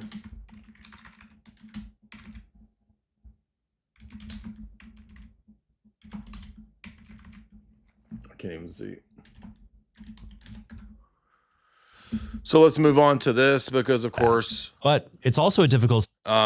every day is a new opportunity for Trent to wake up and to inform the rest of the internet world that he's morally superior to everyone else. So essentially, I'm convinced that Trent wakes up and basically just thinks about, in what way today can I make a video where I whine and bitch about how everyone is morally inferior? Because essentially his channel has turned into basically just that. It's about the weekly soap opera drama of who is not living up to Trent's moral standards, which, as you guys remember, is not very consistent. For example, when I made fun of a completely fraudulent, not even real bishop who's a con man, the blacktivist bishop of some made up black denomination, Tilda Swan, and I called him Bishop Tilda Swinton. This was an absolute outrage. This was a moral outrage, according to Trent Horn. Remember that? But also, according to Trent Horn, when Stephen Colbert, a Catholic, talks about Bible studies and vacation Bible school and says the F word, says fuck, Trent says that's fine, because in that context you can do it and it's fine. It's perfectly okay. But don't you dare mock a con man, fraudulent, fake bishop that his own church believes has no apostolic succession and is not a real bishop. So the moral, the high tier, basically Trent is the emperor of morals. He's the moral imperator of the internet, because it's so high tier, this standard, that no one else can really make sense of it. And so thus we must just go to Trent. Trent is essentially the Pope of online morals, right? And you'll notice here that Trent's wife thought it would be funny, I guess, to put him in a video where she essentially humiliates him as if he's a giant man child. And he's walking around with a pacifier, acting like a baby in this forgotten comedy video. And it was such a disaster that I don't even know if it's up or what, but essentially the entire internet made fun of him. And it was a huge, narcissistic wound for Trent Horn, because a person who so what I've learned about Trent Horn is that he's incapable of admitting any mistakes. And more people are beginning to pick up on this. Now, how do I know this? Well, I don't know Trent super well on a personal level. In other words, we haven't hung out a lot. I have been around him in person. I have talked to him in debates and so forth, right? And so there's, for example, a whole bunch of parallels with Michael Lofton. If you remember when Michael Lofton did his whole, stunts and whatnot, and when he was really just sort of losing it in 2018, right? He was, I might be Orthodox. Oh, but now I'm going to be Uniate. Oh, but I might be Orthodox again. Oh, but now actually I'm Roman Catholic, and I don't like. He was literally doing the exact same thing that Roots of Orthodoxy and Voice of Sleazing do right now. They're basically doing the exact same move that he did in 2017-18, right? But there's patterns, and I was just listening to a bunch of talks about narcissism and narcissists. I know that that's overused on the internet. I'm not trying to beat these stupid cliches, because once YouTube and the internet got a hold of narcissism, 5 or 6 years ago, suddenly every YouTuber had some PhD analysis of they're like psychiatrists doing, armchair analysis. I have diagnosed you with narcissist, and every chick was like, my ex-boyfriend was totally a narcissist, and then every woman's like, my mom was a narcissist. So everyone is now a narcissist, which is racist right now. Racist doesn't even mean anything, because everybody's been called racist. I mean, everything is racist, so essentially it's worthless. And narcissist has essentially achieved that same god status of basically being worthless as a title now. But it's still somewhat useful for a model of predictive behavior. And so when you talk about somebody who is a narcissist, one of those key characteristics is they cannot ever admit the slightest mistake or error. And you'll notice, but there may be some video where maybe Trent may admitted that he made a mistake for public consumption. But I have never seen Trent since 2018, 17. I've never seen him admit even one mistake or error, no matter how many times he's been absolutely corrected on easily verifiable factual claims and inaccuracies. For example, that the term triad is an Aryan term, which he still to this day believes, even though his own Eastern Rite liturgy, where he supposedly attends church, uses that term for the Trinity. It boggles my mind that that guy has quintupled down for years now about this point, all the way back to our debate. It's bizarre. I don't, I mean, so what does that mean? Well, it's the same pattern of behavior that reminds me of Michael Lofton. Lofton did the exact same stuff back when there were brouhahas and fracas ABZ with Lofton and Ibarra. Lofton had absolutely no ability to even admit the slightest mistake or error. Now, everybody, I don't care who you are, no matter how smart you are, everybody's going to make some kind of mistake. You're going to get some reference wrong, some point wrong. You're going to say something wrong. And in this case, it doesn't even matter. Like as I said, like no matter how many times it gets pointed out, like he cannot admit that he made a mistake, just like Michael Lofton. And in both cases, what ends up happening is you will be your own worst enemy, because there's this entire persona that's constructed that's super fragile. And the reason they can't admit a mistake is that they see that as then their whole persona collapsing, because they think that they have to erect a false persona of perfection, right? But they also know deep down, this is why they're divided against themselves. They actually know deep down that that it's not true at all, right? So there's this divide within them. And this is what in psychology they talk about with a mask, right? So narcissists have a mask whereby there's a public persona that's put forward that is affable, that's charming, that's very pleasant to talk to, super nice, so reasonable, very charitable publicly. And then privately, it's absolute chaos. Inside, they are raging, filled with hate, avarice, spite, etc. Now, back when all the stuff popped out with Lofton, I explained to people, do you understand that the public persona that you see with Michael Lofton is not the real Michael Lofton? Behind the scenes, he's engaged in all kinds of just chicanery and just absolutely piece of garbage actions behind the scenes. Same with William Albrecht, right? It's the exact same thing with Trent Horn. Trent Horn's whole public persona is a false nice guy persona that is it's like a car salesman type of pitch or mentality. And you know that because, again, at multiple levels over the years, there have been so many instances of where he's gotten things totally wrong, but he cannot admit any single mistake. That's the number one sign. Now, we're all going to be a little hard-headed. We're all going to be a little stuck in our positions. We're all going to be reluctant to admit we made a mistake. But to never be able to admit a mistake on very obviously factually wrong things, think about the debate that I did with Marquette.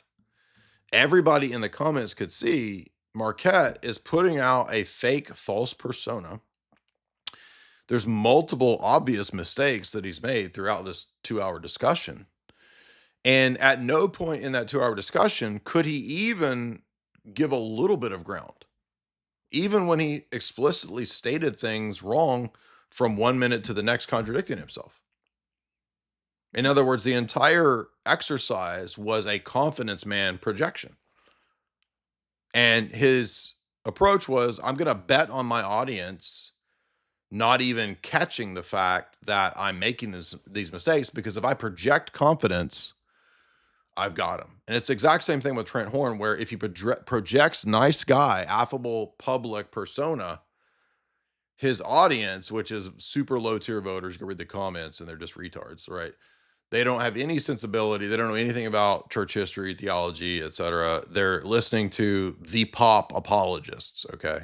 And that's all super low tier stuff, right? Quote minds, and now just whining about moral superiority. And so to me, this is the last gasp that channels end up with, right? When Catholic channels and apologists.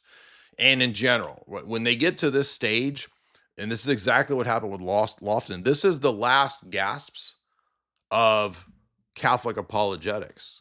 And the only reason it even has a little bit of breath in it is because Trent has agreed to do 2 debates with me finally, after years of prodding and pushing and harassing him, not literally, but like getting Tim Gordon to talk to him and getting Tim Gordon to, hey, tell Trent, getting Trent to, do it basically. And it's not going to go well for Trent.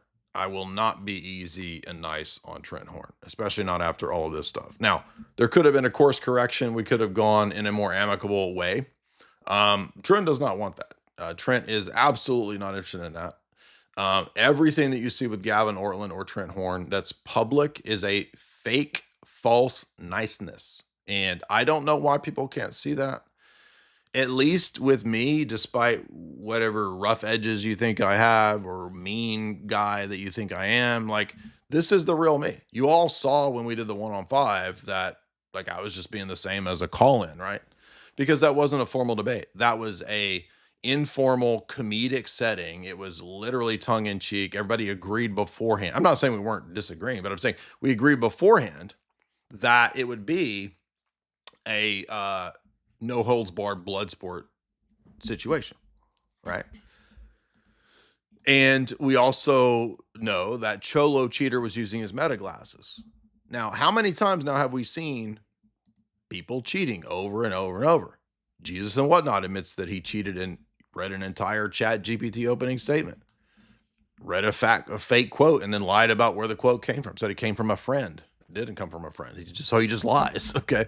And then he admits that he lies, but then you're just supposed to not take that into account when you're going to do a debate with him. Now, didn't I tell you that he relies on Wagner? And then when I said that, all the Roman Catholics said, oh, you're scared of Wagner. Now, wait a minute. I said that because in the DMs, he told me that he relies on Wagner. So do people think I just made that up? Like, I said it because he told me the DMs that all of his arguments are from Wagner. So I don't want to debate Wagner through proxy. So I went and I re-challenged Wagner to debate. And of course, Wagner said no, as I've been saying. So notice these people say, oh, you're scared of Wagner. Even though Wagner 3 times in a row won't debate. No, I'm not really interested in debating. He's told me this 3 times over the last year and a half. Will you do a formal debate? What about Vatican II? What about Thomistic epistemology? What about this? What about that? No. I don't debate. Just make videos. I don't debate anymore. Just do videos. So you can't say, oh, I'm scared of Wagner. I've asked him 3 times to debate. He won't do it. How could I be scared when I'm asking him to do it?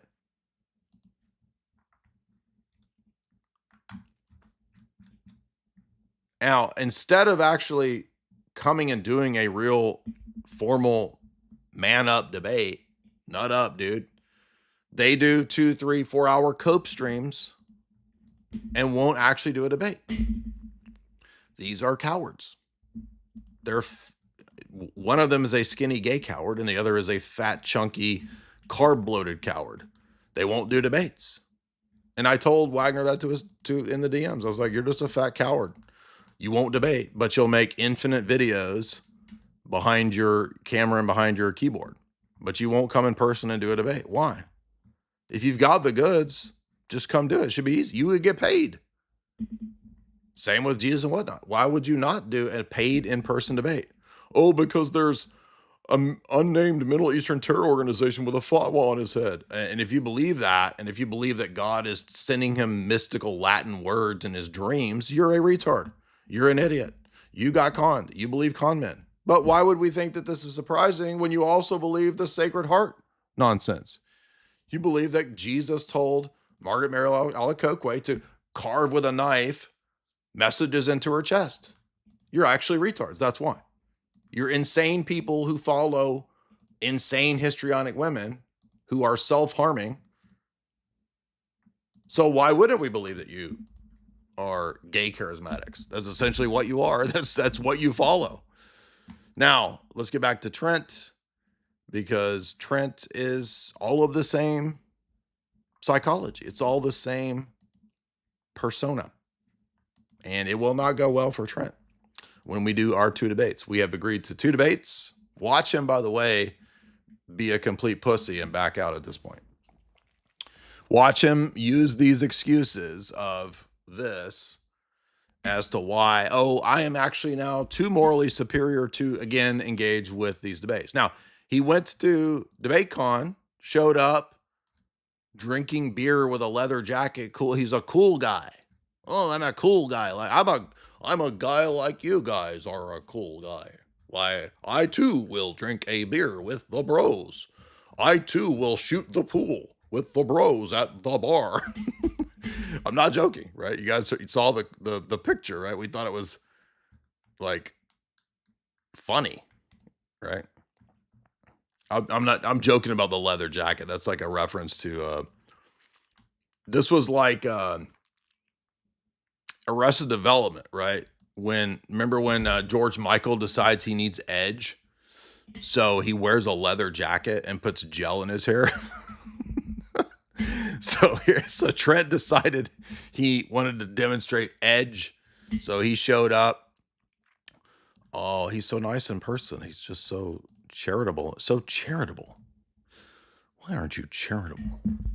Listen, anytime somebody comes at me talking about how they're charitable, I'm running for the hills, dude, because I know this is some kind of gay psychopath, right?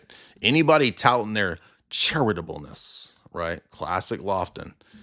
I'm running for the hills, dude. By the way, he did not want to take that picture, right? Now, he didn't want to tell me no because Trent was pretty drunk at this event. I'm like literally sloshed at the event. He could barely shoot pool. He was so drunk. So he didn't really want to take the picture, but he didn't want to tell me no because it would kind of be like a, dick bag move with like 20 people standing around. So he took the picture, acted like he was having fun, but he wasn't having fun. He didn't want to take this picture. So, but wait a minute, I thought I mean, why would I go up to Trent and, say hi and talk to him and try to get a picture and, but no, you say I'm mean and I'm just the worst. I'm just so evil, dude. It's just unreal how evil we are over here. So let's see what Trent is whining, complaining about today. It's basically Trent has retreated into a form of like video logging. It's like vlogging. It's like wine mom. It's whining mom, not wine mom. It's whining wine mom. Vlogging is what we do over here. It's crazy. Question of who killed Charlie Kirk, and this debate has been seen by over 6 million people across different channels. And while people might debate the winner of this exchange, the loser is anyone who sat through this dumpster fire thinking they'd see an edifying exchange of ideas. So today on the Council of Trent, I'll be talking. Trent, you're looking kind of rough, bro. You need to get a little more sleep. Maybe a little bit longer, a couple more hours. Maybe you're looking like you didn't get any sleep last night. Looking rough, bro. About this debate, how debates have gotten dumber, and how some Christians have lost their way in all of this. But to do that, you'll need some background on this controversy. On September 17th... First of all, let's make a couple points, because this is another one of these videos like he made 6 months ago, blaming the Ortho Bros that debate is evil and bad now. Debate is so mean, and it's WWE, and it's low tier, and it's blood sports. Okay, he thinks, by the way, blood sports is this new thing. It's like, blood sports is 10 years old, dude. I was there at the beginning of it. Blood sports is not a new thing, Goober. It's 10 years old. Now, I'm going to check. We're going to see, because I explained some of the context to my 1 versus 5. How much you want to bet we're going to see. Do you think Trent deleted my comment, or do you guys think it's still there? Now, I haven't looked, so I don't know. And I don't want you guys to go look yet, but do you think he deleted my comment explaining what the 1 versus 5 really was? Or do you think he left it there? It will be interesting to see. But this, of course, is a similar video that Trent made after I did the Bishop Tilda Swinton joke, where he put up the video saying that this was a moral outrage. I can't believe somebody would make fun of a blacktivist fake conman bishop on Piers Morgan. It's unconscionable. It's just unbelievable that somebody would do that. And so that was back when he was originally saying, oh, the ortho bros are so bad because they have basically destroyed debate. So that's our fault. It's all our fault that we destroyed debate. Now, wait a minute. Bloodsports is 10 years old. So wait a minute. Is it Andy Worski's fault that there's Bloodsports? Is it JF Garrieppi's fault? Is it Ralph Retort's fault? Or because Andrew took over basically what Bloodsports was, now it's Andrew's fault, you see. So it's ortho bro. Right? Collective guilt. Now remember, what was Marquette all about? And I say this because what I've noticed over the last 10 years of intense online interactions with Roman Catholics and their apologists is not all of them, but 90%, 9 out of 10. Okay, we'll exclude Tim Gordon as the one that is not like this. 9 out of 10 are identical to the left. It's the exact same as leftists. Moral outrage over minor infractions, ignoring massive butt scandals, underage scandals, sweeping all of that under the rug, ignoring massive theological challenges and problems, focusing on minutia in your church, orthodox, evil ortho bros. Exactly the same tactics as the left. They act just like the left. Now, I remember some years back, the only time I can recall being banned on X, I've never been banned on Twitter or X, except one time. Guess who got me banned for 2 or 3 days? You got it, Roman Catholics. The Roman Catholics reported my X channel or my X profile back in, I want to say, 2018. Now, in 2014 or 15, maybe 16, I got the first year-long ban. And I don't know anybody else who had this. I was the first person on Facebook to get a year-long ban. And guess who I was debating for that? Roman Catholics. I was debating the called to communion guys. The called to communion guys. Brian, I don't even remember the guy's name. And by the way, if you guys don't even know this, all those gay debates that we have today, these days, it was the same 12, 15 years ago. It's just a different crop of goobers. Rewind to 2012, 13, 14.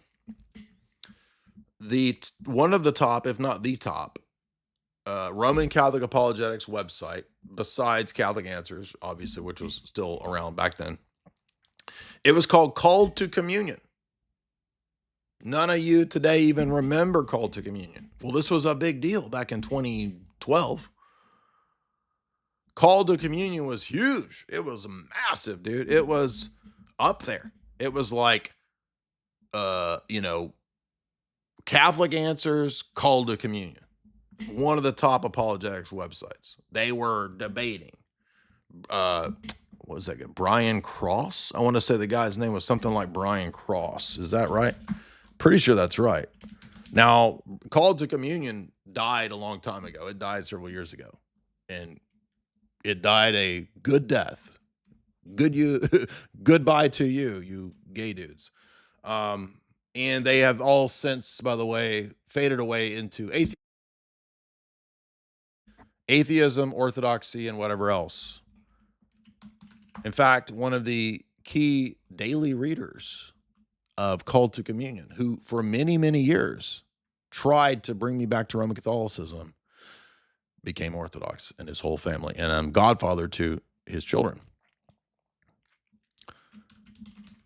Let's see if we can find any remnants of, yes, you still see it.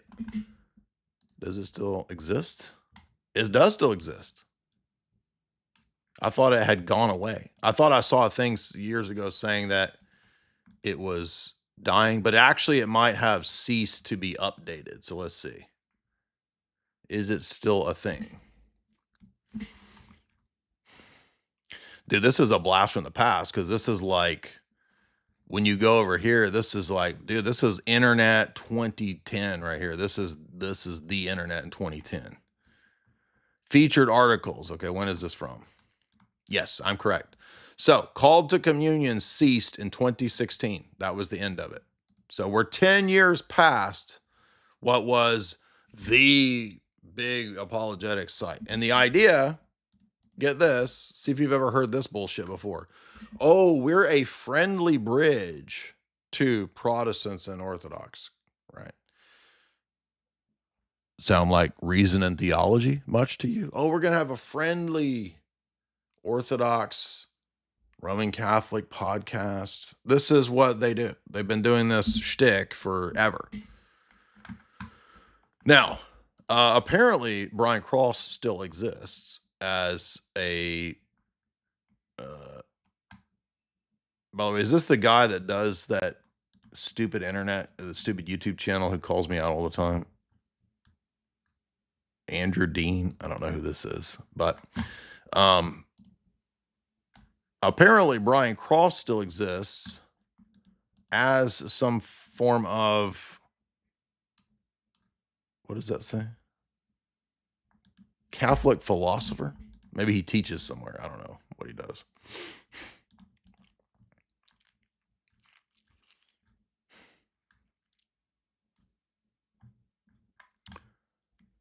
Let's see. Here's so all these dudes disappeared. Like, you don't even see these people anymore. Where are these guys? Okay. So this is him in like 2017 when he was on that stupid EWTN show with this guy. So this guy, right? He was the he was the dude back in 10 years ago. Nobody even knows who this guy is anymore. So nobody even has heard of this dude, and I don't know when, right?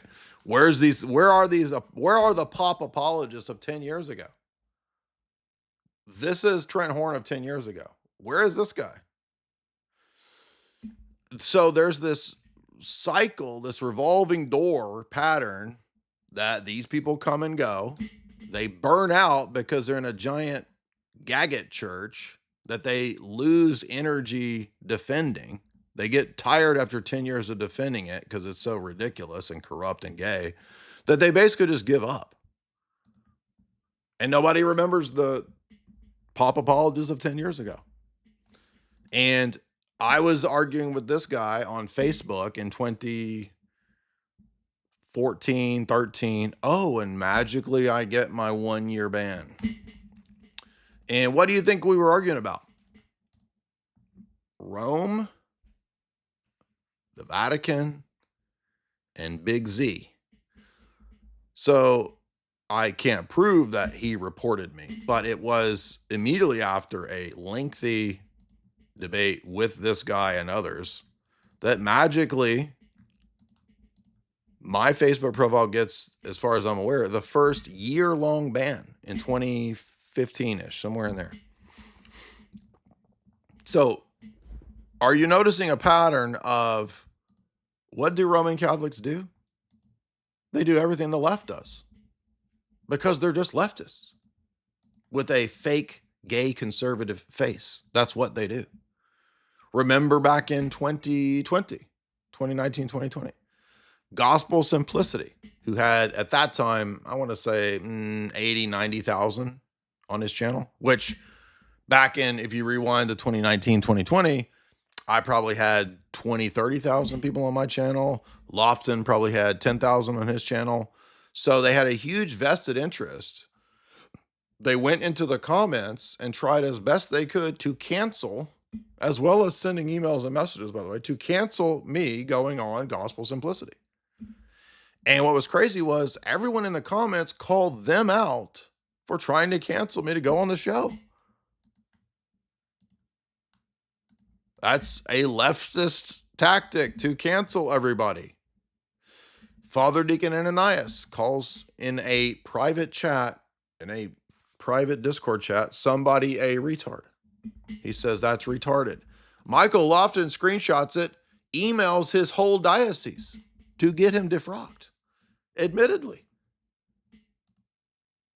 So these people are literally fake gay conservative leftists in all of their actions. They don't even have to have leftist ideological positions. They just are leftists, everything they do, because they're effeminate soy men.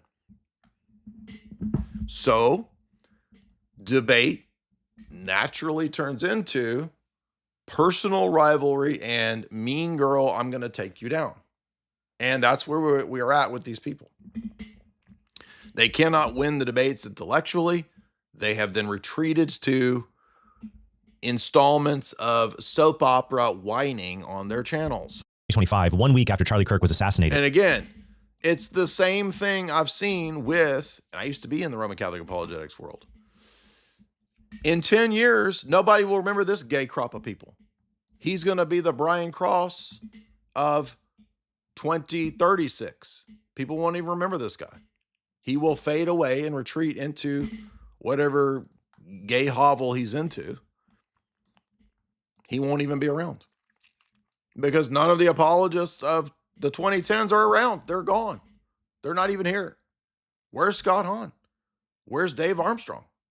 Where are any of these people except for Jimmy Akin out here doing the work? They're nowhere. Look, they're gone. You have a new crop of goobertards. You have Joel Heshmenes, and you have who even are the I don't even know. Trent Horn and Matt Fradd doesn't even do debates. Who's the other ones? I can't even who even knows who they are. Anyway. Candace Owens released an episode on her podcast called Who Ordered the Hit on Charlie Kirk, where she said some of the evidence for Tyler Robinson being the shooter did not add up or was fabricated. Owens said Kirk's changing views toward Israel may have created powerful enemies, but at this time, she did not claim TPUSA, Erica Kirk, Israel, or any other group was specifically involved in Charlie's murder. Then on November 17th, Owens cited an anonymous source saying that Egyptian planes were tracking Erica Kirk. But since the U.S. gives over $1 billion to the Egyptian government each year, it's not surprising to see their vehicles in our country for servicing. Erica also pointed out that Candace Owens has been wrong about her past travel itineraries. So if you want to go through my flight log, go right ahead. It's very boring. You say I was here on this date. I have a photo in my phone to prove that I actually was in the hospital because I was having contractions. So game on. So aside from these details not proving anything, Candace Owens doesn't explain why the Egyptian government would want to kill Charlie Kirk. She just called. Well, first of all, just a minor critique. Playing Erica Kirk claiming that is not proof of anything. Maybe she has photos of that. I don't really care either way. I'm not a follower of Erica Kirk. But if you're going to argue somehow that disproved necessarily a Candace claim, that was not very good evidence. But also, we have been very critical of Candace for the last year about all these things. Was it a mystery? Well, until January 2026, when she said this. I'm convinced these were Israeli planes. That's why they're panicking about it. But obviously, like we all know, Egypt, the whole thing, they're running stuff through Egypt, obviously. But flashback to December, where, along with the Egyptian plane theory, Owens said the French government was also involved in Charlie Kirk's death. She said of an anonymous source that I asserted that the French Foreign Legion, which was a legion and a group that I had never heard about prior to this notification, were involved. She'd never even heard of the French Foreign Legion until this anonymous conspiracy email source. Oh my gosh, dude. And by the way, Trent is not any better. He's turbo normie. Trent doesn't even believe there is, even after Koof and Davos, Trent still believes and says there is no New World Order, and Epstein basically didn't do anything, especially in regard to the Vatican. There's no conspiracies. Look away, look away. in Charlie Kirk's assassination. And Owen specifically named billionaire Pierre Falcone as the French connection behind Charlie Kirk's death. But then on December 2nd, Candace Owens posted the following on X. I now can say with full confidence that I believe Charlie Kirk was betrayed by the leadership of Turning Point USA and some of the very people who eulogized him on stage. Yes, I will be naming names and providing evidence for my claims. Then on December 18th, Candace Owens interviewed a man named Mitch who claimed to see U.S. military officials and a woman who looked like Erica Kirk meet at a U.S. military base in Arizona. Okay, so Egypt, or Israel somehow pretending to be Egypt, and France. Well, first of all, the CIA and Israel do have quite a bit of connection to and usage of, at times, Egyptian planes and Egyptian intelligence. So that's not actually that surprising. Sometimes there have been obviously squabbles, but also there's been collaboration. But to Trent's point here, as we actually argued way before Trent ever, as to my knowledge, stepped into this, yeah, this makes no sense, right? Candace is basically coming up with a new line of theorizing every week and dripping it out. And the U.S. government and TPUSA are all involved in Charlie Kirk's murder. And not only that, we're going to get evidence for these claims. Or maybe we won't, because here's how Candace Owens responded to Andrew Wilson when he asked her about this evidence in their debate. So you think you with full confidence, you think that, I think that France and Israel? Yeah, I mean, the person that gave me that thing that I reported said that French Foreign Legion were on the ground that day. Again, this would be at a professional limitation for me to then go and probe that information that I handed over. I can't do that. I'm not. But the you don't United have any States positive government. evidence of that, right? Liz, I don't. Can you just stop? It's actually just like annoying to hear you keep saying positive evidence. I've just asked me what I think, and I just tell you, yes, I think they are that's involved. A claim. No, I said here's what I think. I have every right to ask you about your claim. Yeah, but and if there's positive evidence for your claim. In this statement, I literally just said I think, and I am allowed to think. Yeah, you're allowed to think, but you're making a claim. So I'm asking, if you think that Israel and France were involved in the assassination of Charlie Kirk, and you say with full confidence, I'm just asking for the evidence, or at least walk me through the mindset of why it is that you can think that with evidence. I actually don't have to walk you through why I think. I can give you something that I think with full confidence. I think with full confidence that you lost the substance of this debate, and now you're moving toward things that I have said that I think, which I can do. I wouldn't be surprised if Candace Owens' source behind all of this was, I made it up. You see, what Candace Owens does is she throws any fact or theory at the wall like spaghetti to see what will stick. And her audience eats... Hello, that's what I said. I mean, now maybe Trent came up with that on his own, but it's pretty much exactly all the analysis that I gave. Interesting. This up while forgetting all her speculations that never went anywhere. And when someone calls out Owen's speculations, she acts like she never made them in the first place. I mean, that was our whole stream, Mott and Bailey. So, I mean, does Trent hate watch? Is he like, I'm starting to think the chat, right? Jethro, Slowboy Whiteboard. I'm starting to think that might be Trent's sock account hate watching. Trent's our number one hate watcher, dude. He's at the top. He's at the top of the hate watch list. Even though her claims are absurd, Candace Owens has still retained control over what she says. She isn't randomly spouting nonsense. As a result, she is morally culpable for her words because she's smart enough to not make a specific claim, like Erica Kirk murdered Charlie, or Erica Kirk was complicit in Charlie's murder. If Owens did that, then she could be sued for defamation. Owens basically admits this in her debate with Wilson. I want to just directly ask you is, do you actually believe that anybody in TPUSA or Erica Kirk or Erica actually participated, had foreknowledge of? Yeah, I've been having all these same critiques for 1 year now. I mean, I'm 1 year in. And as I've said, I don't know how many times over, I do think that there are other groups involved. I do not believe the official story. I have my own working theory, but I do not have hard proof of that theory. I do have things that I think point in that direction, but I don't claim to have hard proof per se. But in many high profile events, there will unfortunately not be hard proof necessarily. Think about the Big 9 event, right? I do not immediately de facto believe the establishment story of bin Laden. Furthermore, bin Laden himself has a long history of being used by British intelligence and the CIA on record.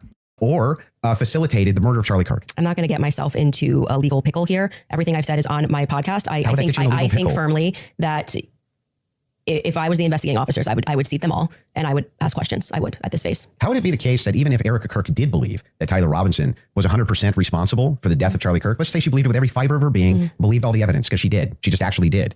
Would it then follow that somehow she's complicit in his death? I didn't say complicit in death. You added those two words. Okay, so what's she complicit in? Yes, so sowing this narrative that Tyler Robinson is guilty. But in previous episodes of her podcast, Candace Owens walks right up to the line of that accusation and says stuff like this. Straight to jail, straight to jail. For questioning at least Erica Kirk should be dragged into a police precinct for questioning. Like I said, it convinces me that Erica's a psychopath. That's a psychopath. Erica's a psychopath. And I want to say to JD Vance, you better wake up fast, okay? That's a Black Widow, my friend. So I've kept digging because in every homicide investigation, a potential suspect is the spouse, especially when they have so much to gain, right? If the situations were reversed and there were this many verifiable lies that Charlie told regarding the murder or assassination of his wife, Charlie would be in prison awaiting trial. And I actually agree with that assessment. We are way beyond coincidence. This is now a full-blown conspiracy. I'm at the point right now, I want Erica to just drop a book like, If I Did Do It, like OJ did. If I Did Do It by Erica Kirk. I think that would move more copies than the book about Shabbat. Yeah, calling a woman a Black Widow and comparing her to O.J. Simpson is not what you say about someone who merely says another person like Tyler Robinson is guilty. It's an indirect way of saying that a specific woman is complicit in murder. What Owens does through hours of programming is to create guilt by association and insinuation. She just throws a bunch of scary-sounding facts at the screen. Interesting. Guilt by association, insinuation, leftist tactic. Oh, and also Roman Catholic tactic. They love guilt by association. Hoping some of them will stick, and that the sheer number of these claims overwhelms those who are trying to process her argument. This allows her to make money off the claim that Erica was involved in Charlie's murder while protecting herself from being sued because she never explicitly makes that claim and only spews a bunch of unrelated facts. Moreover, as a self-identified Catholic, Candace Owens should be ashamed of herself. Paragraph 2479 of the Catechism says, "Detraction and calumny destroy the reputation and honor of one's neighbor. Honor is a social witness given to human dignity, and everyone enjoys a natural right to the honor of his name and reputation and to respect. Thus, detraction and calumny offend against the virtues of justice and charity." Oh, here we go. The old charity lines of the Roman Catholics. Charity, charity, charity. Oh my gosh, you're not charitable. Now, interesting because, of course, Candace claims to be Roman Catholic.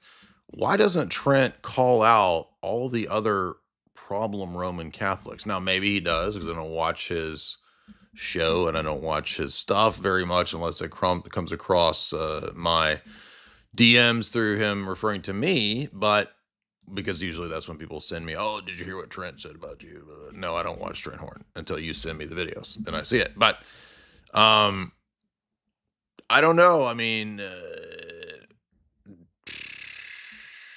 I would like to see Trent Horn calling out Jesus and whatnot, calling out the Gen Z Cholo cheater, calling out the sort of unhinged Roman Catholics out there. To my knowledge, he calls out, oh, the bigger profiles like Candace and Fuentes. Oh, so according to the rest of internet, that would be ankle biting, wouldn't it? Because if I criticize anyone larger, it's ankle biting.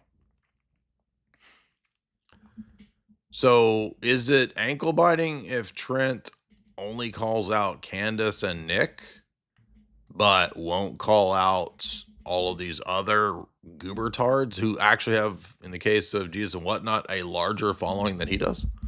And paragraph 2477 says, "Respect for the reputation of persons forbids every attitude and word likely to cause them unjust injury. He becomes guilty of rash judgment who, even tacitly, assumes as true without sufficient foundation the moral fault of a neighbor. Of detraction, who, without objectively valid reason, discloses another's faults and failings to persons who did not know them."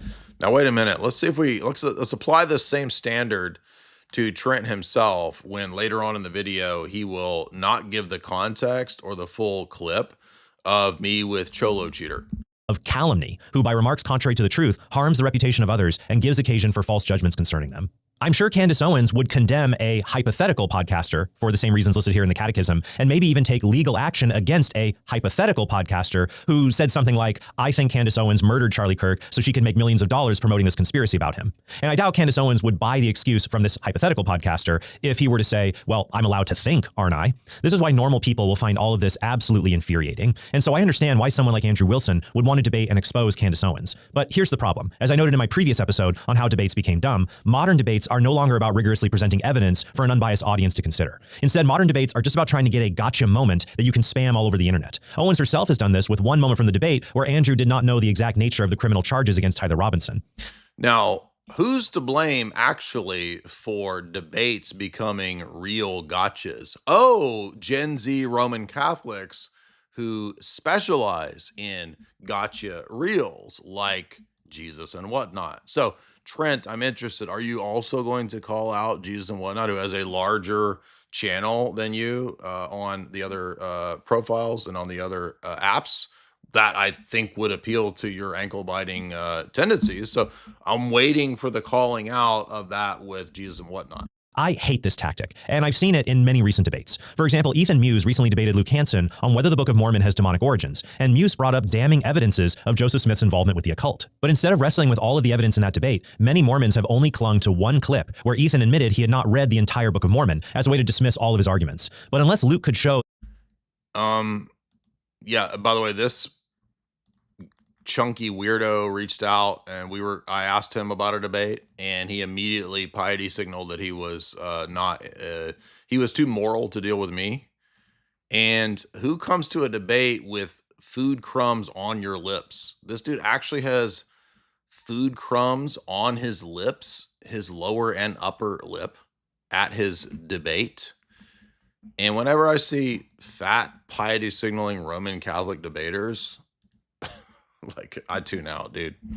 But instead of wrestling with all of the evidence in that debate, many Mormons have only clung to one clip where Ethan admitted he had not read the entire Book of Mormon as a way to dismiss all of his arguments. But unless Luke could show there was a part of the Book of Mormon Ethan had... Oh, so notice this. So Trent is very concerned with things clipped out of context. Trent will do the exact same thing to me in this video when we get to Cholo Cheater. Not read that invalidated his argument. This fact alone is irrelevant to the strength of Ethan's arguments about Joseph Smith. For example, both I and Mormons would agree that the founder of Seventh-day Adventism, Ellen G. White, is not a prophet, and we don't have to read all 100,000 pages of what White wrote to reach that conclusion. The other problem with modern debates is that they tend to lack structure. They try to be more like a free-flowing conversation, as was the case in the Owens-Wilson debate. But when they're set up like that with people who are operating in debate me mode, then you're not able to get at the truth because people end up changing positions or getting out of issues or quibbling over terms. That's what Wilson and Owens did in the beginning of their debate, and a lot of it ended up being a bunch of wasted time. That's why a proper debate in this environment needs things like rebuttal rounds so that the audience can properly examine the... Yeah, but Candace wouldn't agree to any of that, Goober. So that's nobody's fault but your own Catholic. Evidence that's in question and not waste time changing the subject. So you need proper format and also a clear resolution. That's why you need one resolution to debate. And so in this debate between Candace Owens and Andrew Wilson, it was unfortunate there were multiple resolutions. And Wilson took on a heavy burden by saying there is overwhelming evidence Tyler Robinson is guilty because Wilson doesn't have access to all the prosecution's evidence. The debate should have just really been about Candace Owens' claims that certain actors like Israel or TPUSA were involved in Charlie Kirk's death. But as you saw, Candace refuses to defend those claims. Another problem with these kinds of freeform debates as well is that they're just opportunities for grandstanding and trying to win by exuding the most confidence, not the best argument. Even when someone is shown to be wrong, they can get out of it if they just have a clever insult. Describe how this actually links in to Robinson being a patsy. Okay, I just described that for you, so I can explain it to you, but I can't understand it for you, so I'm going to move on from that. And this is behavior that Wilson himself has engaged in, so it's somewhat fitting that he's getting a taste of his own medicine. Come on, Trent. This is rhetoric, and every debate includes jabs and rhetoric. Okay, so this like moral purity spiraling over a rhetoric component or a joke, which he's morally spiraling and saying that is a clever insult that detracts from the actual truth of the argument. Nobody who's a proficient popular debater avoids rhetoric and avoids jabs here and there. It's part of the art form of debate. Never be able to convince you of my worldview. Charlie, I just think, honestly, you're too stupid to understand them. This kind of behavior is probably the worst thing about modern debate culture, which people now call blood sport debate. Yeah, Trent, blood sports are 10 years old. They don't now call it blood sports. I was at the inception of blood sports with Worski and JF 10 years ago. It is not a new phenomenon now titled blood sports. It has existed even before Worski, where people just talked smack. Guess what? The internet is a shit-talking machine. People get on the internet and talk smack. They always have. To the beginning of the internet. If you go back to IM, AOL Instant Messenger, other instant messengers, and you would get on there and you would debate in Yahoo chat rooms, guess what? People were talking shit, dude. Oh my gosh. The beginning of the internet is people talking shit. Twitter is people talking shit. You will never stop the internet from talking shit.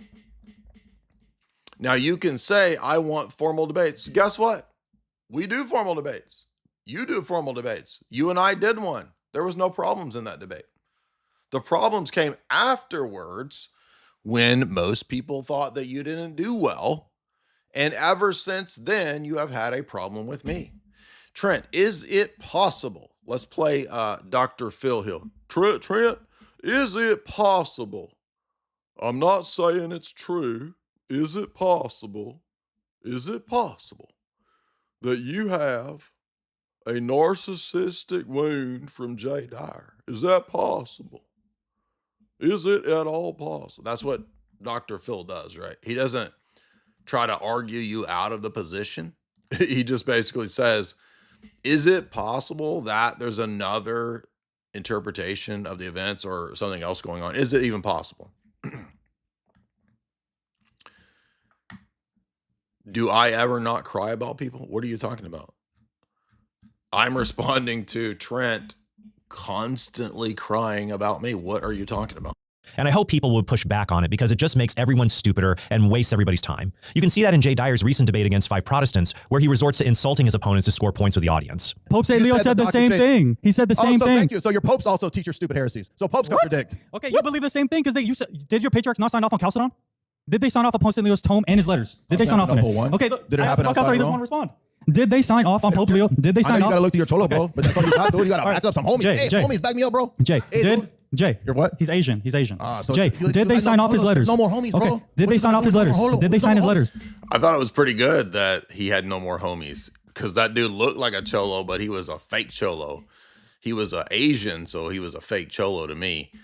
And Trent clipped this out of context because it gives the impression that, this was just, we finally got Jay Dyer being mean. And I knew, by the way, the Roman Catholics would do this. That's why I said that when this goes out, did I not tell you guys this is what would happen? I told you guys that the Roman Catholics would take this and they would clip it and they would say, we finally got him. Look, he's mean. We proved it. Okay. First of all, as we pointed out, since this happened, this was an agreed upon blood sports format, which is funny because Trent already acknowledged that he knows what blood sports is. And everyone agreed to that before this debate. Trent clipped just this part to make me look bad without giving the full context. Now, Trent just said you can clip things out of context with the short clips to make people look bad. He just did it. Let's go back to what Trent said right here. And you'll notice that at 13 minutes, he does the very thing that he says makes people look bad. What was his moral? Let's note what he does right here. But see, for Trent, I'm fair game. He doesn't have to apply those standards to me, you see. Let's listen to what he says about these standards.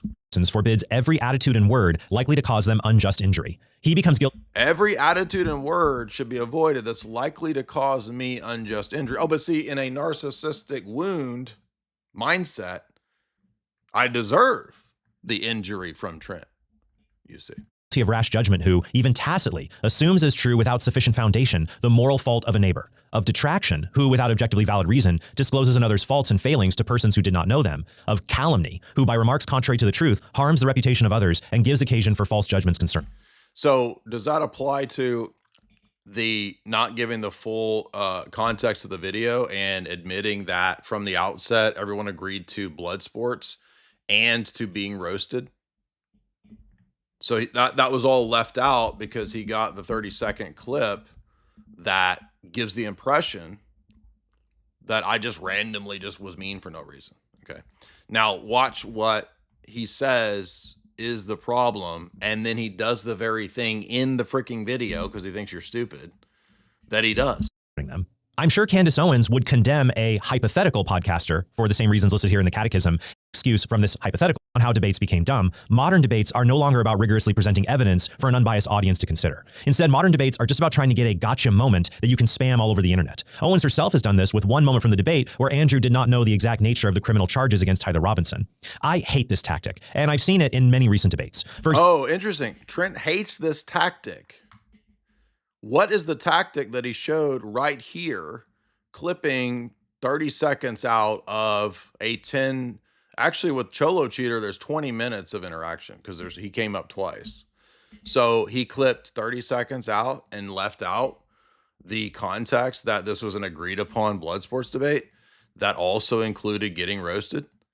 And they, by the way, they roasted me too. So people roasted me. They called me racist, anti-Semite, called me all these names. Oh, but if I roast back, oh, well, then you got you. We got you, right? He did the very thing in the video he says is the thing he hates. So he's full of shit. Opponents to score points with the audience. Pope St. Leo said the same thing. He said the same thing. Thank you. So your popes also teach your stupid heresies. So popes contradict. Okay, you believe the same thing because did your patriarchs not sign off on Chalcedon? So how many seconds is this? Let's see. 13 minutes to... So 40 seconds out of 20 minutes of interaction with Cholo Cheater, and not talking about the context of it being blood sports and admitted roasting, Trent clips all that out to make me look bad. The very thing that he says is what he hates in debate. No, Trent just hates it when it's not useful, you see, for him. That's what it actually means. Questions forced him in uncomfortable positions. And I do think also that Andrew was underprepared for this debate, and he chose not to use his more aggressive debate tactics to compensate for that. But it's also a difficult situation in general because Owens has been pushing this conspiracy theory for over a year, and Wilson didn't have a lot of time to prepare. And given that there are so many what about this or isn't this weird non-facts that a person can throw into a debate, it makes debating issues like this a non-starter. This is why in my previous episode on debates, I said I will not debate fringe positions like flat earth theory or moon landing denial. That's because to do that, you have to spend months researching nonsense arguments. And even if you know how to answer all of them, in the actual debate, your opponent can just throw out a few dozen explain this challenges, and if you fail to address even a single one of them, he'll say that he won. Now, debates are great for engaging value questions or for helping people investigate the big questions of life, but they aren't good at proving particular cases that involve many pieces of evidence that need to be examined. This is why legal trials aren't decided by which lawyer gave the most based. Yeah, we actually made the same point when we analyzed the Candace Andrew debate. Speech in court. They're decided by a long deliberation over all of the available evidence. So trying to replicate that in a few hours on a podcast is a waste of time. And along with wasting your time, agreeing to debate a fringe topic gives that topic legitimacy it doesn't deserve, and it gives its advocates the attention by arguing that he did not try to hurt anyone else. If things like the text messages where Robinson basically confesses were fake, as Owens alleges, then why wouldn't Robinson's defense team show that they're fake by introducing Robinson's actual phone records? This is like how moon landing conspiracies make no sense because the Soviet Union had every motivation and ability to disprove the moon landing if it didn't actually happen. And if Robinson's defense team is not using Candace's brilliant arguments because they're also part of the conspiracy. Well, I mean, aside from whatever you think about the moon landing, that's actually not a good line of argumentation. That'd be like saying that unless the Soviets challenged every possible psyop or whatever, then you can't. I mean, if the Soviets didn't challenge some other psyop, then it wasn't a psyop, right? So like, I don't know, Gulf of Tonkin. Well, the Soviets didn't challenge Gulf of Tonkin, so there wasn't a Gulf of Tonkin false flag, right? Imagine going through every false flag, which there are dozens of admitted false flags, and then saying, well, the Soviets didn't challenge it, so therefore we don't know that. I mean, it's just an argument from silence, right? It's not a very good line of argumentation. For reasons, then why doesn't Candace Owens use the enormous amount of money she's made pushing this conspiracy to fund her own legal dream team to exonerate Robinson and bring the true perpetrators to justice? The answer is because she has no evidence that would survive in a court of law, only wild claims from anonymous sources. And as I noted in a previous episode linked below, this disregard for evidence and critical thinking has led Candace Owens to say absolutely insane stuff, like that she can't be confident if the earth is round, or her claim that dinosaurs are fake and gay. I'm not a flat earther. I'm not a round earther. Actually, what I am is I am somebody who has left the cult of science. You don't believe. By the way, that's my position. I am not. So again, all people are using my positions, dude. And I'm the one that called it fake and gay. So, dude, all these people is ganking shit from me, bro. All that shit's to gank from me, dog. If dinosaurs are real. So this is the funny one. This is one of the ones where I'm like, gut. I'm not kidding. This conversation happened and it was so funny. I was just walking with Savannah, my manager, because we do like these little evening walks, and I just looked up to her and I was like, dinosaurs, that seems pretty fake and gay. She's like, Savannah's from Tennessee. She's like, I've never. I mean, what do you expect from Trent, though, somebody who believes in evolution? So, I mean, Trent is turbo normie. I mean, name a position, Trent's normie, right? Trent, by the way, if you guys remember, was pushing stabbies. And there were questions to Trent, were you paid to push the stabbies? And he says, no, but why were you tweeting publicly that you were pro stabby? Like, who cares? And why did you feel the moral need? Well, because you're a turbo normie, obviously. Because remember, according to Trent, if you were interested in going deep into Epstein or Epstein's relationship to the Vatican, which is pretty well documented, more than just one speculation, then you are essentially flat earth, or you are essentially a, whatever else, crazy conspiracy person. So Trent's doing guilt by association, the very thing that he says he doesn't do, and that's moral calumny and all this other bullshit that he does not apply to himself. Believe in dinosaurs. Like literally, everyone thinks there's like some conspiracy behind it. Like that was how it started. And I was like, what on earth? I'm like, it's funny because people will literally say they don't believe in God, but then tell them like dinosaurs aren't real and they fall apart. Like I'm like, okay, so they're just roaming the planet. As Christians, we are called to be witnesses to the truth. 2 Timothy 4 says, "For the time is coming when people will not endure sound teaching, but having itching ears, they will accumulate for themselves teachers to suit their own likings, and will turn away from listening to the truth and wander into myths. As for you, always be steady. Endure." Yeah, what does that have to do with this? Like, how are you? So people who doubt like scientism are under the ban of Timothy about false teachers. It just makes no sense. So I don't know what he's talking about. Millions of views. I think of the 2009 debate where William Lane Craig absolutely thrashed new atheist Christopher Hitchens on the question of God's existence. But what are we doing 12 years later? Americans are less religious now than they were in So Trent is repeating the very thing I said, that debates in the 2010s were way more high tier. And, of course, it's the fault of the ortho bros. They ruined debate. It's all our fault. 2009. And instead of promoting debates where we help people come to know the answers to life's most important questions, the debates that are getting millions of views are ones on stupid conspiracy theories. That's why I want to continue engaging non-religious critics along with Christians from different denominations. It's also why I will keep debating important moral issues like abortion or transgender ideology, even though Candace Owens has single-handedly kneecapped our ability to showcase the ideology of the radical left, given that Robinson objected to Charlie Kirk's political views, which impacted his transgender lover. This echoes other acts of transgender terrorism that I've covered in previous episodes. But we aren't talking about any of that. And even liberals like Hassan Piker are grateful that Candace Owens has made that possible. I can't speak out against this queen because this is a queen that successfully and single-handedly undermined the Republican initiative to martyrize Charlie Kirk and use that example to... Martyrize? Is that even a word? I've never heard the word martyrize. Now, it could be a word. I could be wrong, but I'm just curious because I'm more so beginning to think that Hassan Piker, with his background and his connection, is a foundation creation. Okay, apparently martyrize is a word. Interesting. So I just got IQ mugged by Hassan Albert Piker. Crackdown on political dissent. So yeah, ultimately this debate was bad if it helped to legitimize Candace Owens' wackadoodle methods and advertise her to a larger audience. And it was good if it helped people to see Candace Owens is not someone... Advertise her to a larger audience? I mean, isn't she one of the biggest podcasts out there? What are you talking about? She's already like Oprah, dude. She's like X-Files Oprah. She's Oprah Files, bro. What are you talking about? Like, she's already out there. Guys, if you want to support the stream, you can do so through the super chat. Super chat's done through Streamlabs. Right there is the link.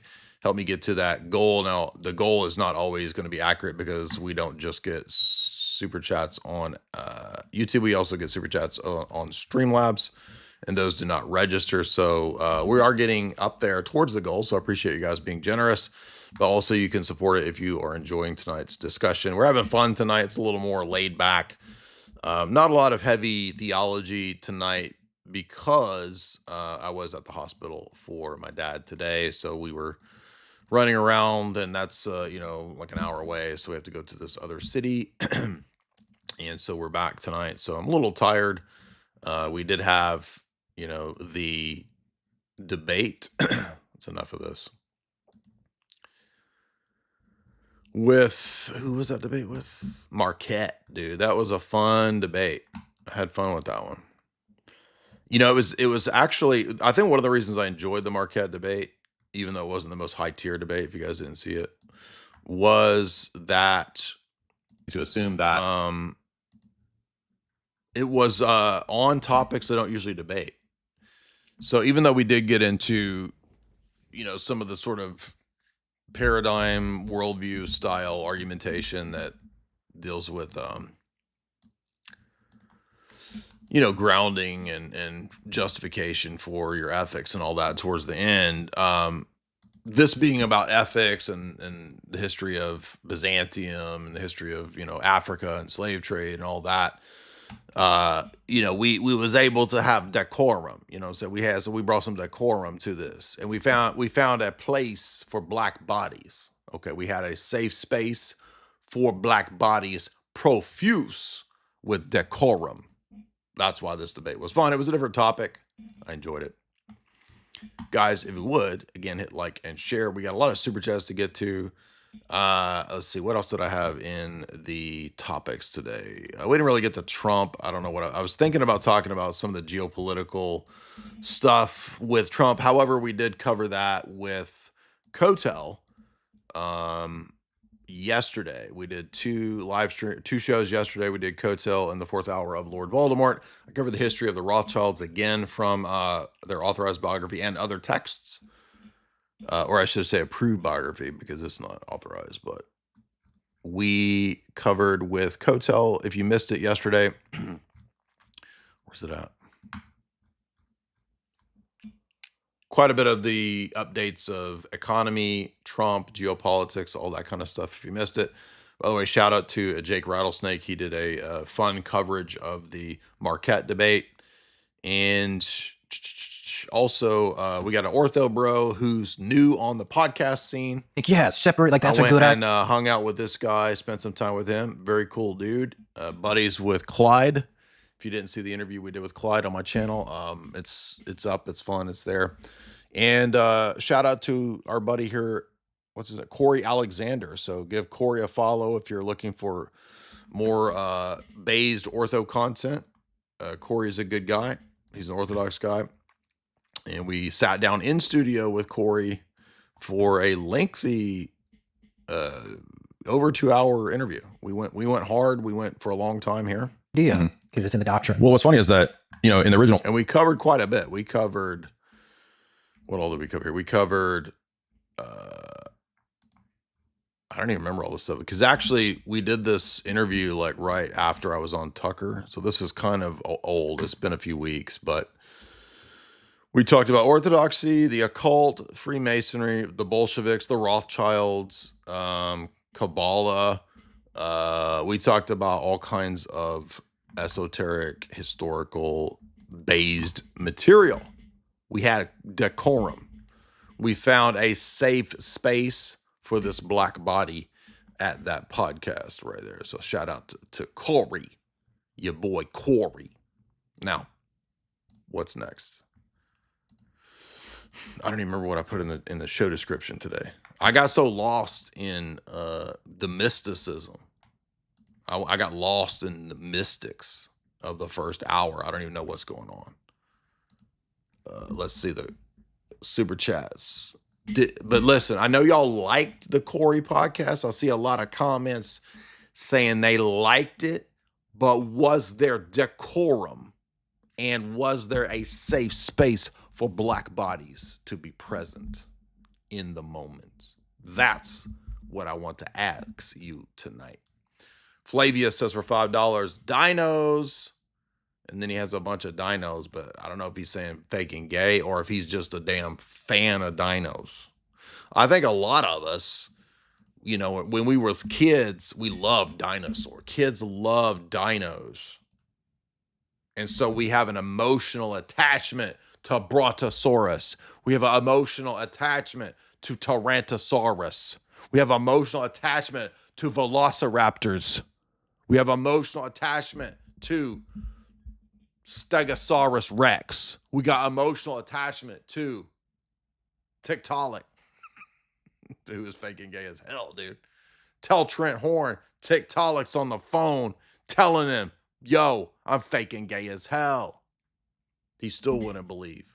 If Tiktaalik called Trent on the phone and said, yo, Trent, I'm gay as all get out. My name is Tiktaalik. Yo ass fell for my con. Trent still would believe in Tiktaalik. Flavius says, Basil the Wigger Slayer says for $27. You had a great debate with Marquette. Peace to the Sudes, my brother. Peace to the Sudes, my brother. He was so smug and condescending that he somehow outclassed even T-Dump, which is impressive in hindsight. Still, he proved no match for the BIPOC diva queen. I like that super chat. If I could pin that super chat, I would pin it for a year, my friend. Psych says for $15. This is random, but did you hear about the Lindsay Clancy case? Repeal the 19th. I mentioned it in this stream. I mentioned it maybe 30 minutes ago when I was talking about how the Roman Catholic morals are the same as leftist morals. Brian Snacks. I like that guy's name. He just basically is all about just chilling. It's not Netflix and chill, Netflix and snacks. Brian Snacks.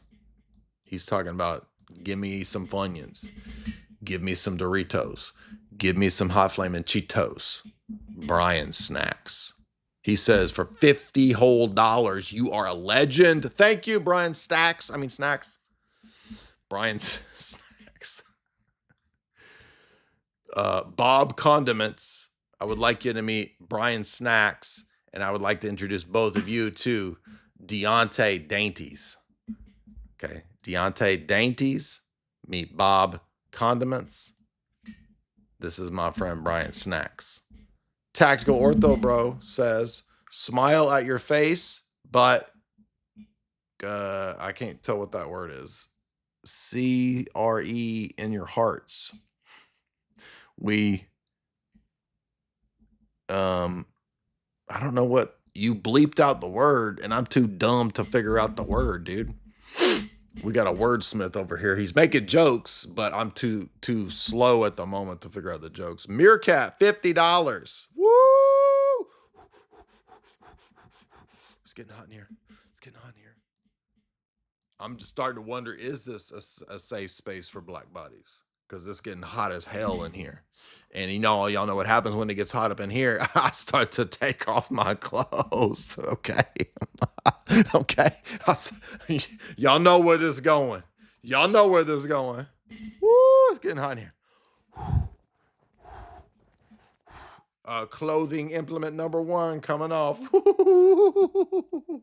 Woo. Y'all, I need a haircut. My shit getting out of control right here.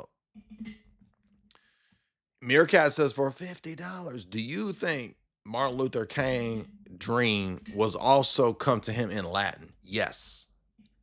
That is actually an established theological fact. If you don't know, the Ghostbusters in Rome that are involved in every canonization, they are the ones that approve or disprove a canonization in Rome. Fact check. They have actually investigated Martin Luther King's dream, and it did actually come originally in classical Latin, and it was translated. That is correct. Justice Barrett says for $5, I left this stream for an hour, and you are still talking about Radagast the Brown. Well, he was full of wisdom, dude. Why are you being a bigot? Oh, I'm too good to listen to homeless wisdom. Oh, I'm wealthy. Oh, I'm a capitalist pig. I don't have to listen to the wisdom, the sage classical traditions because he's homeless, man. Oh, I detect an odor of poor. Oh, the poors are below me. See, you learned nothing tonight. Tonight's whole podcast was about humility, moral posturing, purity spiraling, and one-upping everyone. And you learned nothing tonight, Justice. How dare you? 00 Phantasm, $5. I feel like he reading the Book of Mormon. You talking about that sage wisdom man. Yes. TR, $5. Do you own a doghouse or are you gay? I guess I'm in the gays because I don't have a dog. I don't have pet. I have a really hard time with pets. Number one, because I travel all the time. So y'all put me into a catch-22 trying to trip me up because I don't have the ability to take care of dogs and cats, basically animal children. I ain't got those capabilities. I travel. I'm a celebrity, dude. I'm a freaking celebrity. You think I got time to clean the dog poop? Clean out the catnip. Feed the cat nip. I ain't got time for that. Got time to buy catnip. Oh, I'm going to go to the store and spend 4 hours shopping for catnip. I ain't got time for that. I'm a freaking celebrity, dude. Get out of here with that low tier nonsense. Flavius, $10. There's a rainbow around the moon, or is it moon rainbow LSD? It's all the above, bro.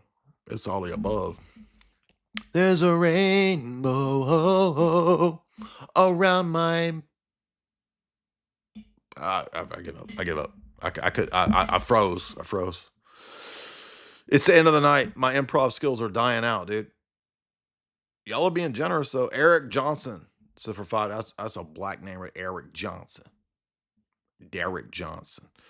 You caught me, Jay. I'm dumb. Teach me. Well, tonight was your lucky night because you got learnt. You all got wisdom tonight. You got sage wisdom. You got sanctity. You learned how to moral posture and to piety signal. You learned to Bible thump tonight. Playing thump knuckles on. Put your Bible on. Put your hand on the Bible. I'll play thump knuckles with it. Moncho de Caffer, $50. $50. Jay, Modern Life Dating.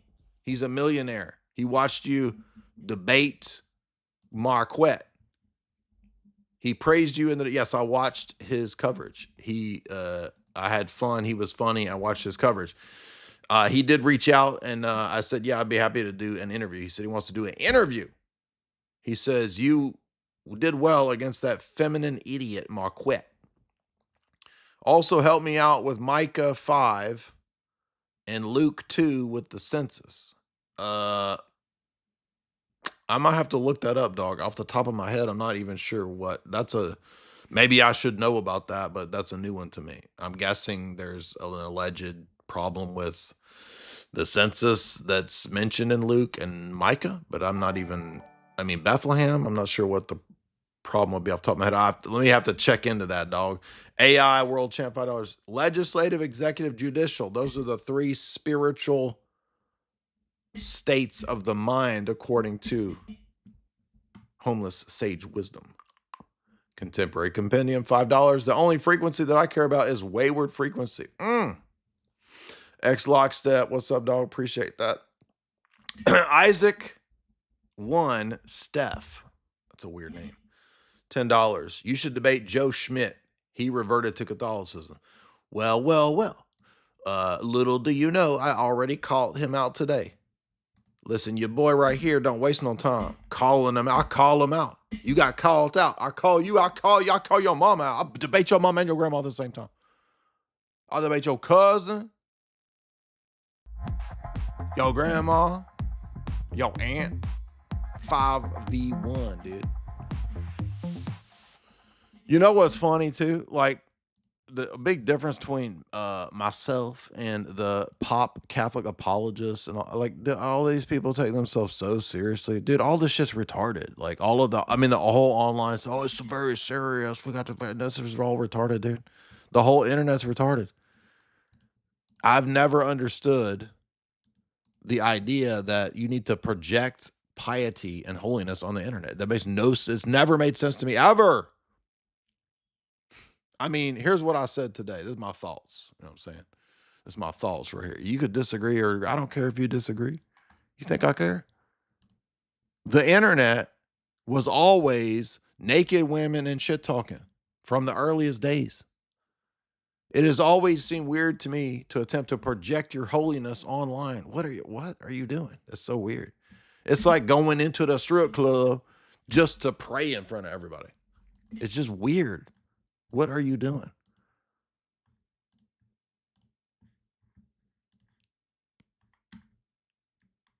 Octavian. That's a black name as hell. That's a black name of hell right there. What the hell is even that? That's a black name as a hell right there. Octavian said, I got non-tested negative for STDs. That's the kind of chats I like to see right here. This is a safe space for black bodies and for white bodies. Okay. And for non-binary bodies. Everybody's. Bingo yawn, $5. I didn't know that Peter Pan Extras made music. Peter Pan Extras. You talking about me? I'll take that as a compliment because only a hot, sexy man could be a Peter Pan extra. Straight white male $5. Have you addressed witches supporting baby unaliving witch? We mentioned it in comparison to Roman Catholic ethics. So yes. Jerome, what's up, dog? That's a black as hell name. Octavian, this Maryland's son. Marilyn Manson? Who you talking about? Oh, I wanted to talk about Hayden, dude. Shit, I forgot, dude. I want to talk about Hayden. The internet is all performative, just a bunch of fake gay piety, just weird stuff, dude. The internet is boobs and butts and talking shit, dude. It's always been that. What are you even talking about? No, the internet is the marketplace of public ideas and sophisticated. No, it's nerds looking at boobs and talking shit and playing video games. That's what the internet is. No, it is a high sophisticated intellectual. The internet is for proving your thesis. No, dude, it's for boobs and butts. I'm joking. But I'm saying that's actually what it is, whether you like it or not. I'm not saying it's morally good. I'm saying that's what it is. Enraptured, $5. That guy in the Sage Homeless Wisdom, he's sleeping next to a 5G tower. That dude's dreads could be a human 5G tower. The Hunster, $10. I was received into Orthodoxy today. Awesome. Happy many years. Happy Lord's Day. Very thankful to you. Also to Crucible. You introduced me to Orthodoxy. God bless you and your family. Sameleon. That's a chameleon who's also named Sam. Sameleon says for $10. No, $50. Damn, boy, y'all getting generous tonight. Shit, we might even pay the bills tonight. We might keep the lights on tonight with y'all being so generosities. What the hell is even that? That's a generosities. Jay, if we sell a yacht for international water baptisms, we can get 7 vans for mobile stadium to stadium church. That's the infrastructure already there. I like the way this man is thinking. He is thinking like the homeless, Saint Homeless. Okay. Saint Homeless had said he need a football stadium to create world peace. I like that. Combine that with the church yacht. Then we could bring Ruslan in, dude. Ruslan will be on our team again. He'd be on our side. If we get this going, Ruslan is on board right here. We'll be Wixantium and Cholandia, where the Cholos is at, can unite with Rap Church. We could end the great schisms, the great Western schisms.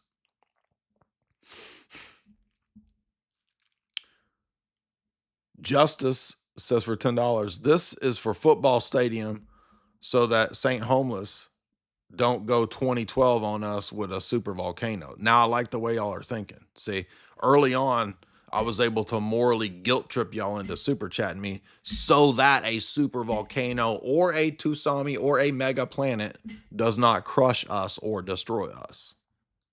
I like that. User. I like Usher better. Yeah. What? Yeah. Oozer, or I should say user. I like Oozer better than user. Oozer says for $20. I'm just curious, what are your thoughts about Pete Thiel? What do you think I think? Oh, he's my favorite technocrat. Dude, I'm skeptical of every technocrat. What do you think I think? On a totally separate note, what do you think about Dasha? Dude, I had so many sick burns that I held off with Dasha. Okay, because Dasha has Dasha coin. So she's over here trying to do her own meme coin. Okay. And I had so many zingers. I refrained. I made one rated R zinger right there. I had other zingers I refrained from. And she said, you don't know about crypto. You need to sit this one out. I said, okay. Can I exchange my Dasha coin for my Hawk Tua coin? So how about that? That's what I think about that. Dasha's crypto is a funny gag, but it is totally not related to Peter Thiel because there was financing Trump coin receiving money anonymously. You talking about, I'm confused. Peter Thiel received Trump coin or Trump coin was sent to Dasha, which I don't understand. Where's that going, dude? We're getting into crypto conspiracies, dude. M says for $10, Jay, I have 3 questions. 3 questions? For $10, dude? I'm the chat guy. I'm in the chat that you did with that Roman Catholic chill guy. Okay, this is like a week ago. There's an hour-long chill chat. You said Satan sinned in the uncreated realm. I did not say the uncreated realm. I said the created, timeless realm. There's no such thing as like uncreated realm, dude. The only thing uncreated is God. There's no uncreated realm. That would be ditheism. That would be a dyad, dude. I said the angels sin in the created, timeless aeon. Why did an angel sin and not break the universe? Because angels were not put in the position of being the steward of the universe. Man was. And that's why the angels were envious of man. Why would by the way, when the angels sinned, it did affect the noetic realm. So it affected their realm, their domain. Would the first sin not be cosmic? Not if it was in a different realm. Kells, $10. Because God created man to be the high priest of the created order, not the angels. Kells, $10. This is my Saturday night tithe. Saturday night? Is this from yesterday? Saturday, the Sunday night, dude, you don't know what time it is. Dude, you don't even know the days. Listen, this man has transcended. We have achieved success because we have found people already in the chat. They've transcended time. They're like Sunday, Saturday, Wednesday, Thursday. None of it's all relative to me, bro. So he's transcended. Shout out to your boy, Kells. He has officially transcended time tonight in the fifth $10. If you look at Prophetess Rima on Instagram. She's a black queen, but she can cast a demon out of a coochie as good as Bishop Avery Run DMC. Ooh. We might just have to check that out. We might just have to check that out right here. We may just have to. Okay, what is it? Prophetess _ Rahima. Rahima. Rahima. Let me see. Let's see if we can find Prophetess Rahima. Prophetess Rahima. Shit, I can't see nothing, dude. Prophetess. Can't even spell. How you spell it? I can't spell shit no more. Prophetess. Oh, I found it. I found it. Ooh, found it. Damn, this sister looking good right here. Ooh. Ooh, don't tell Jamie I said that. Don't tell Jamie none. Let's see, Prophetess Rahima. Ilundu. Prophetess Rahima Ilundu. Girl, what you tell me? Show me what you're working with. Show me what you're working with. Show me what you're working with. Let's see what she got going over here. Which video I need to watch? I can't pull it up from Streamlabs, dude. I have to go into the back end to find exactly what you're trying to pull. All right, I guess she got too many videos. We have to figure out exactly from the back end what you're sending me. Show me what you're working with. Be patient. We're almost there.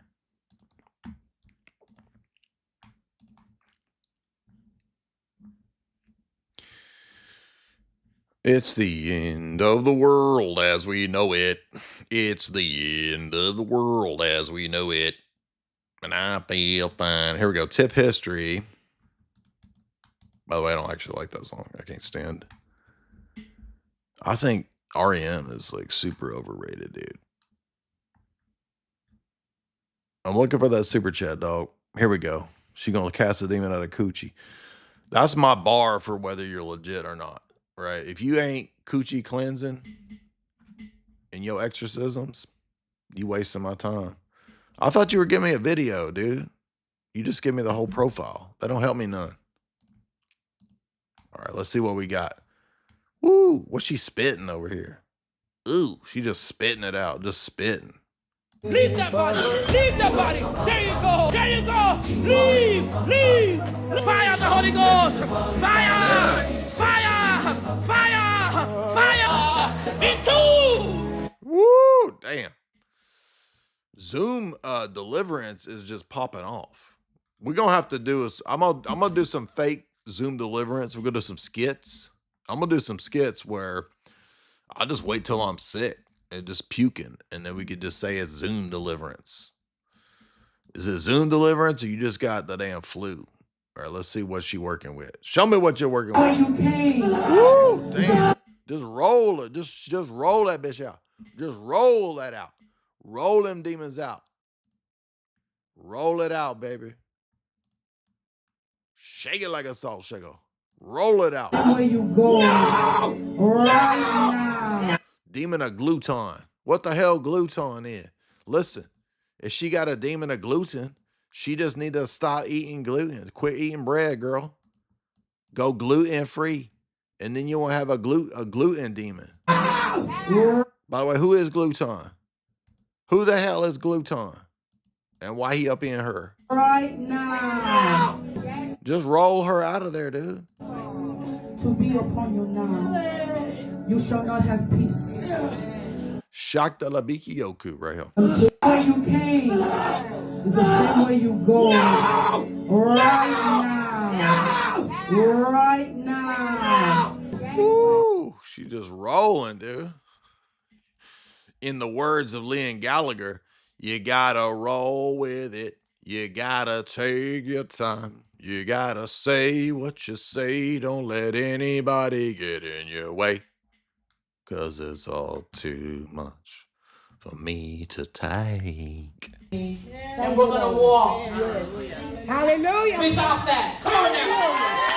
Somebody shout hallelujah. I had a light stroke. One night I got the Miracles left and right. Just walking. Just getting up. No, it's going to ding the copyright. I want to see miracles. Occultic demons cast out. Woo! Look at them demons. Occultic demons too. Sage wisdom. Woo. That bitch scooting, dude. Just scoot, girl. Scoot, scoot, scoot. Keep scooting. Keep scooting. Changed, amen. Amen. You can tell the difference where God is moving, and that's. She just built different. She built different. A lot of these girls over there, they built different. Where I want to be. I want to be where God is moving, amen. I don't know about you, but I want to be where God is moving. So I think they mistook God moving for that first chick moving. they thought when the earth was moving, right? They thought the earth was moving. It was that chick was moving. All right, what else we got? Is that it? Oh, you're so mean. You're so mean. Then everybody go watch a comedy show where people make the same jokes, but it ain't mean. It ain't mean if it's a comedy show. Guess what? It's all a comedy show, bro. It's all the whole life is a comedy show. I'm joking. People don't understand jokes. Teach me, girl. She putting too many copyrighted songs on. One thing just slapping bitches. I like it when the deliverance people just slapping. Just slapping. Enraptured West says for $5, we need a repeatable playlist for your waiting room, Jay. What do you think the cringecore is? What the heck are you talking about, bro? We got cringecore blasting out for the last 4 years. Check out NRW Records. You will like their music. Dude, I make my own music, man. Me and Dr. Evo and Ozzy and Amid the Ruins and my own beautiful voice and also Robot, aka AI. We already got a band, dude. But thank you for your super chat. In Rapture West says for $5. Here's for a good laugh to start the night off. Owen Benjamin is real life Frito from Idiocracy. You're welcome, Frito. Is that Dax Shepard's character? Who is that? I don't remember who that is.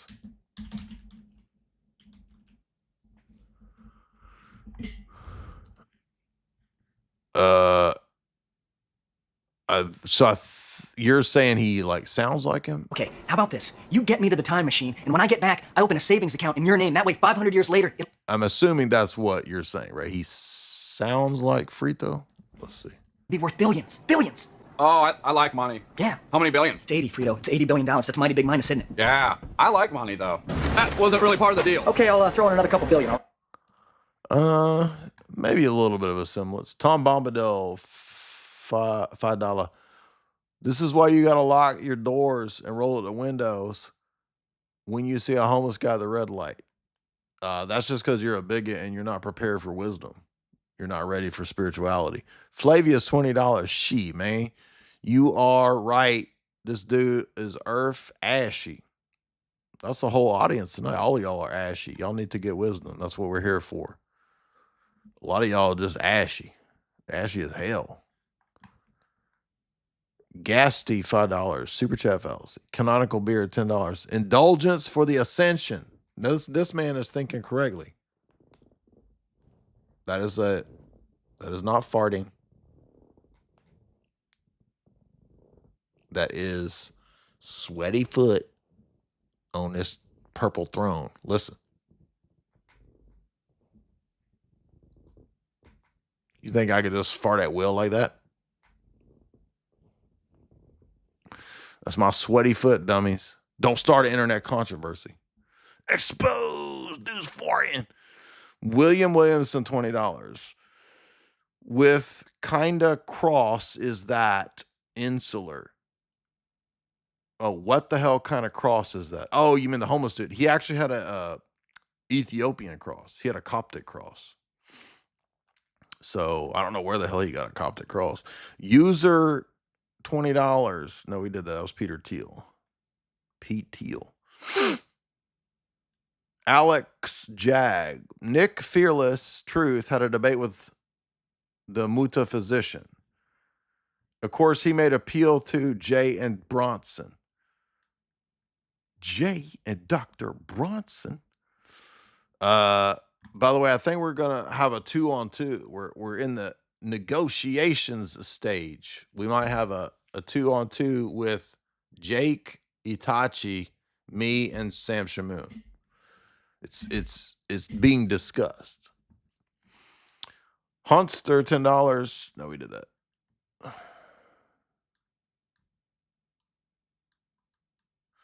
Lockstep says chauvinist, sexist, and misogynist. Malcolm says that dude was hobosexual. Exactly, dude. Exactly. Lockstep, $5. Power comes when you have turd hair. Rich people do not understand this. Exactly. Flavius, $5. Jay, here's a whole handful of dinosaurs. Thank you. Jerome, don't have dumb wisdoms. Nothing was dumb tonight. Everything was super spiritual. And if you didn't get it, then that's because you are not vibrating at a high frequency. You're low vibrational, dude. Straight white male. Yeah, we did that. Billy Hart says that dude was the Moses of the Rastafarians. Could be. That dude was Maryland's 13th disciple. Maryland was sending super chats. No, Lauren Pritchard Ascension was sending his. Maryland and Lauren Pritchard need to get together because them as some goddess queens. They could ascend together. Dude, if you got Lauren Pritchard Ascension and Maryland together, dude, the interdimensional time matrix would explode. We would have to be in a TARDIS to even survive that, dude.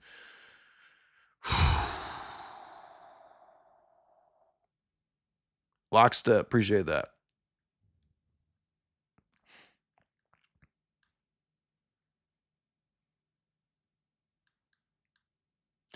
Eric Johnson says for $5, Jay, you call me. I'm actually dumb. Thank you, an honest man in the chat.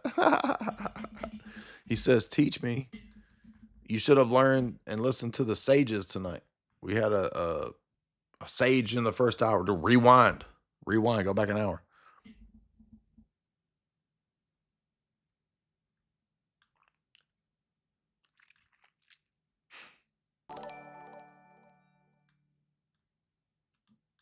Flavius, appreciate that.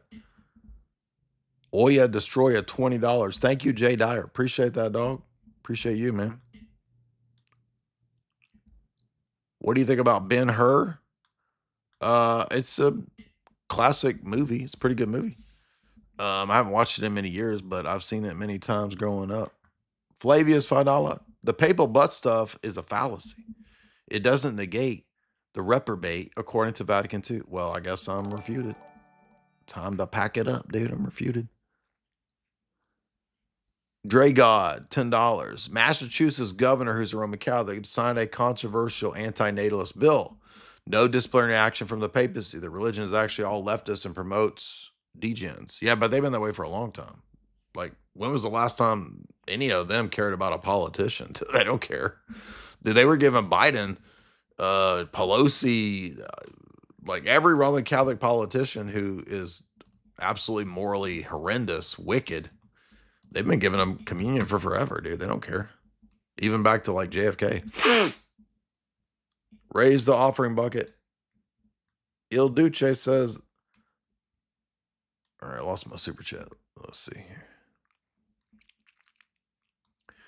Chauvinists and sexists and misogynists and chauvinists and sexists and misogynists. Trent Horn citing the catechism, and then he would say, well, it's fallible, so I can disagree with it and reject it. Of course he would say that. I mean, Roman Catholicism is whatever it needs to be at the moment, dude. That's the whole thing. Abe says for $5, you mentioned that you don't exactly believe the official story. I haven't heard your theory. I covered it in the live stream. I mentioned it extensively. What you talking about? Flavius, more dinosaurs. Thank you, dude.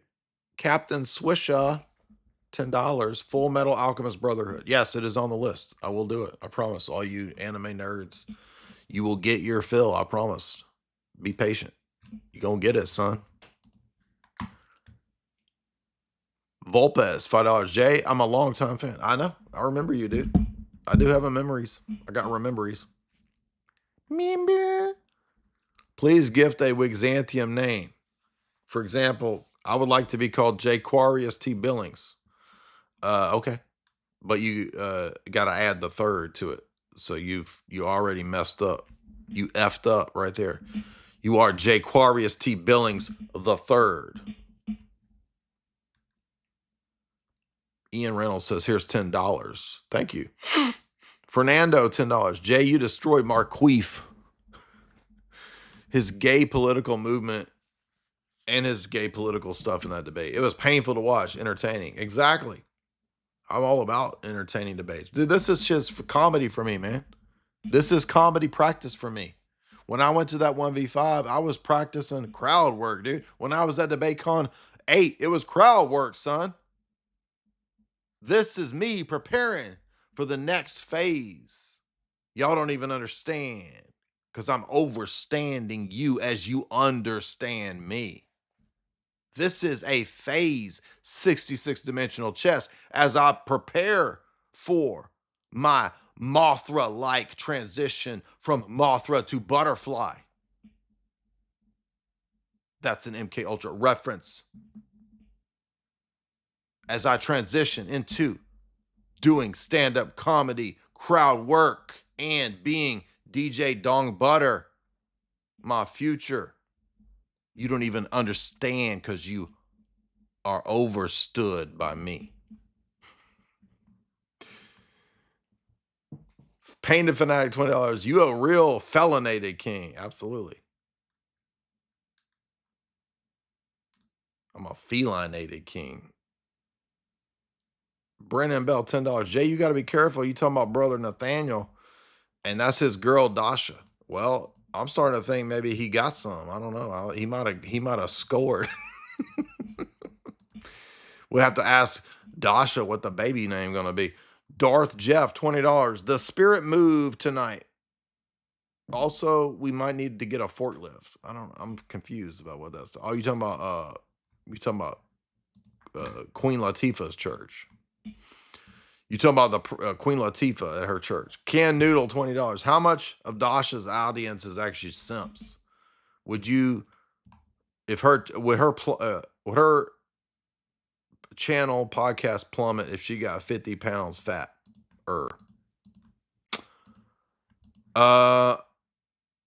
That's an interesting question just in regards to internet people in general. Like, most of the ladies online that have a lady presence, girl creators, female online figures,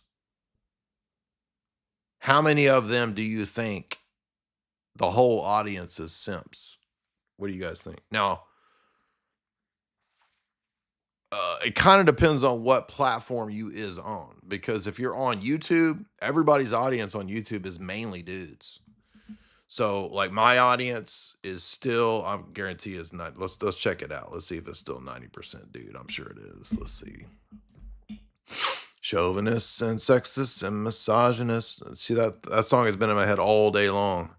I don't want to see him kissing goblins, ingratiating goblins, in bed with a goblin. I don't want to see. I don't want to see. That's in my head too. I got 2 songs playing in my head. All right, audience breakdown, analytics. Listen to this. And this is why I'm telling you this. We got over here. Where's it breaking down the dudes and the chicks? Here we go. Dang, dude. Ooh, I lost 2% of girls, dude. I was at 9% chicks, and we are down to 7, dude. We are flushing them out, dude. We're thinning them out, culling the herd. We're dropping chicks left and right, dude. We don't even care. We're 92.5% dude, and we're 7% chick on this show. We used to be 9% chicks. We'd talk to the hand, woman. Leave, woman. What do we do? I guess we're getting high tier. We're getting it's getting too high tier for the ladies, y'all. Either that or we are attracting much more gay dudes or something like that. I don't know. You start talking about Trent Horn, the gay dudes will start piling in. I don't know. But reason I say that is I think if you're on YouTube, everybody's audience is mainly dudes. Even Jamie's audience is mainly dudes. Now you'll notice Dasha is not on YouTube. She doesn't have a channel. I mean, she got a channel. I don't know what it is. I don't know. She does Red Scare podcast on, I don't know, podcasts on iTunes. I don't even know. So,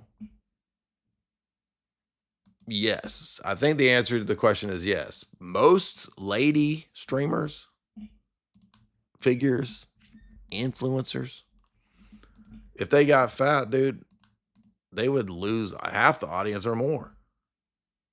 I'm trying to think of, like, so the question is, who's the chunk tard audience chicks? Are there any chunky streamer girls?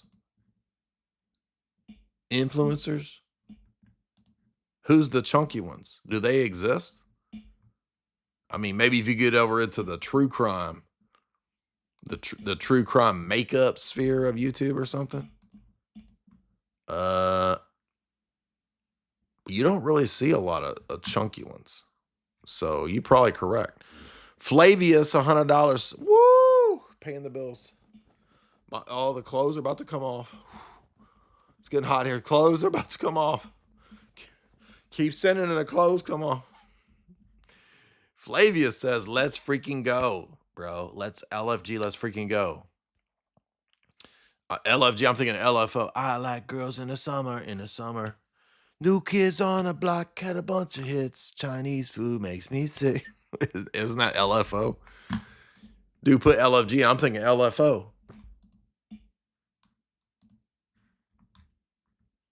Isn't that LFO? Or is that not getting the bands mixed up? Let's see. New Kids on the Block had a bunch of hits. Chinese food makes me sick. I like girls in the summer. In the summer. Yeah, I was right. Look at that. LFO, dude. Remember this? In the summer. Yo, summertime girls. So hot. Walking around. New Kids on the Block had a bunch of hits. Chinese food makes me sick. I take her if I had one wish. Dude, you can't get more 2000s than them dudes. Is there anything more 2000s than those dudes? New Kids on the Block got a bunch of hits. Chinese food make me sick.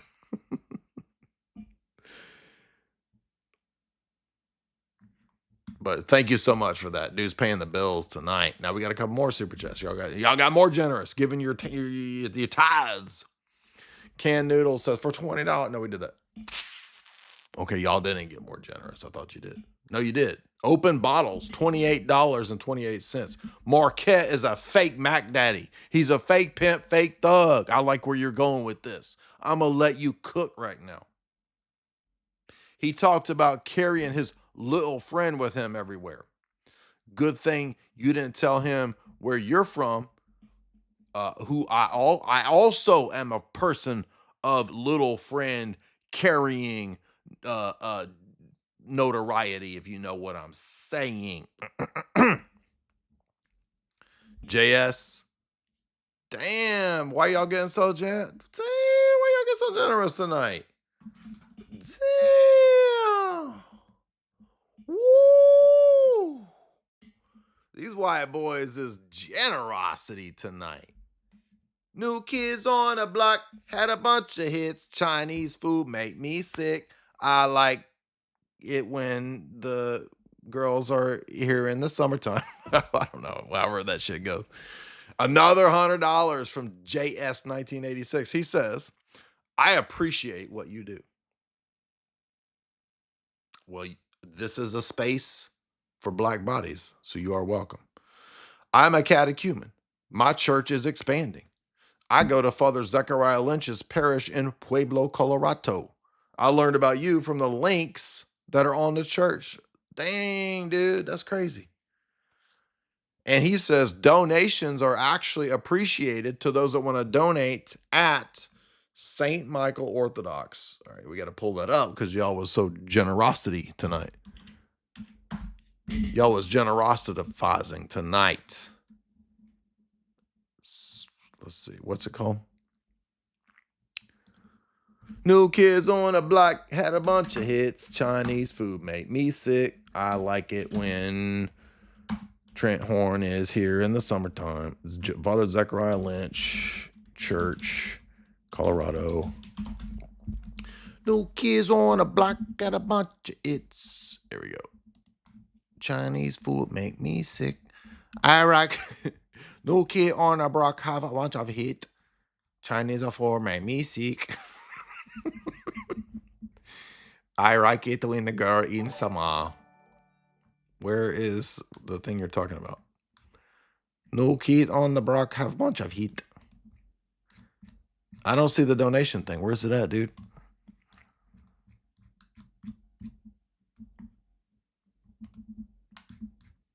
Oh, right here. No.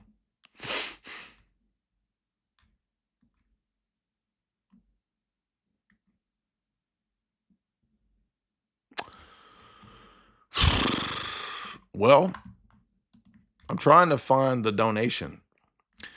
I'll tell you what, for those that would like to donate, I don't know what, oh, you said Venmo.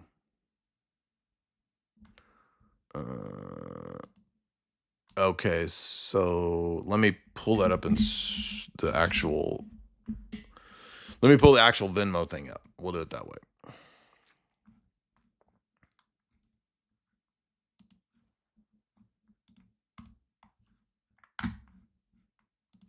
New Kids on the Block got a bunch of hits. I do carry a little friend everywhere. That ain't got nothing to do with being a thug. It has to do with being an e-diva famous on the internet. That's why. You think I'm gonna walk around being a e-diva and not have a little assassin in my pocket? And by the way, I'm not talking about a gun. So guys, here is the link right here. Venmo. Don't put this on a PayPal or whatever. This is Venmo. It's at St. Michael's Orthodox, and that's Father Zechariah's church right there. Well, I had a lot of fun tonight. This was fun as hell. Honestly, I would rather just get on the live stream and just cut up, dude. This is more fun than having to deal with all these gay wads and butt buddies everywhere. That shit gets old, dude. I'm sick of it. I just want to have fun. I just want to joke around, dude. People think I'm mean. This is the real me. Just freaking clowning, dude. That's it. I don't even want to interact with these goober tards. I just want to joke around. That's it. You're so mean. You're so mean. New kids on a block, got a bunch of hits. Trent one makes me sick. All right, guys, thank you so much. A lot of fun tonight. Go check out LFO's Summer Girls. It's straight up 2000 and it's straight 2004 right now. What year is this? 2004? I'm gonna guess 2004. What do you guys think? No kids on a block and a bunch of hits.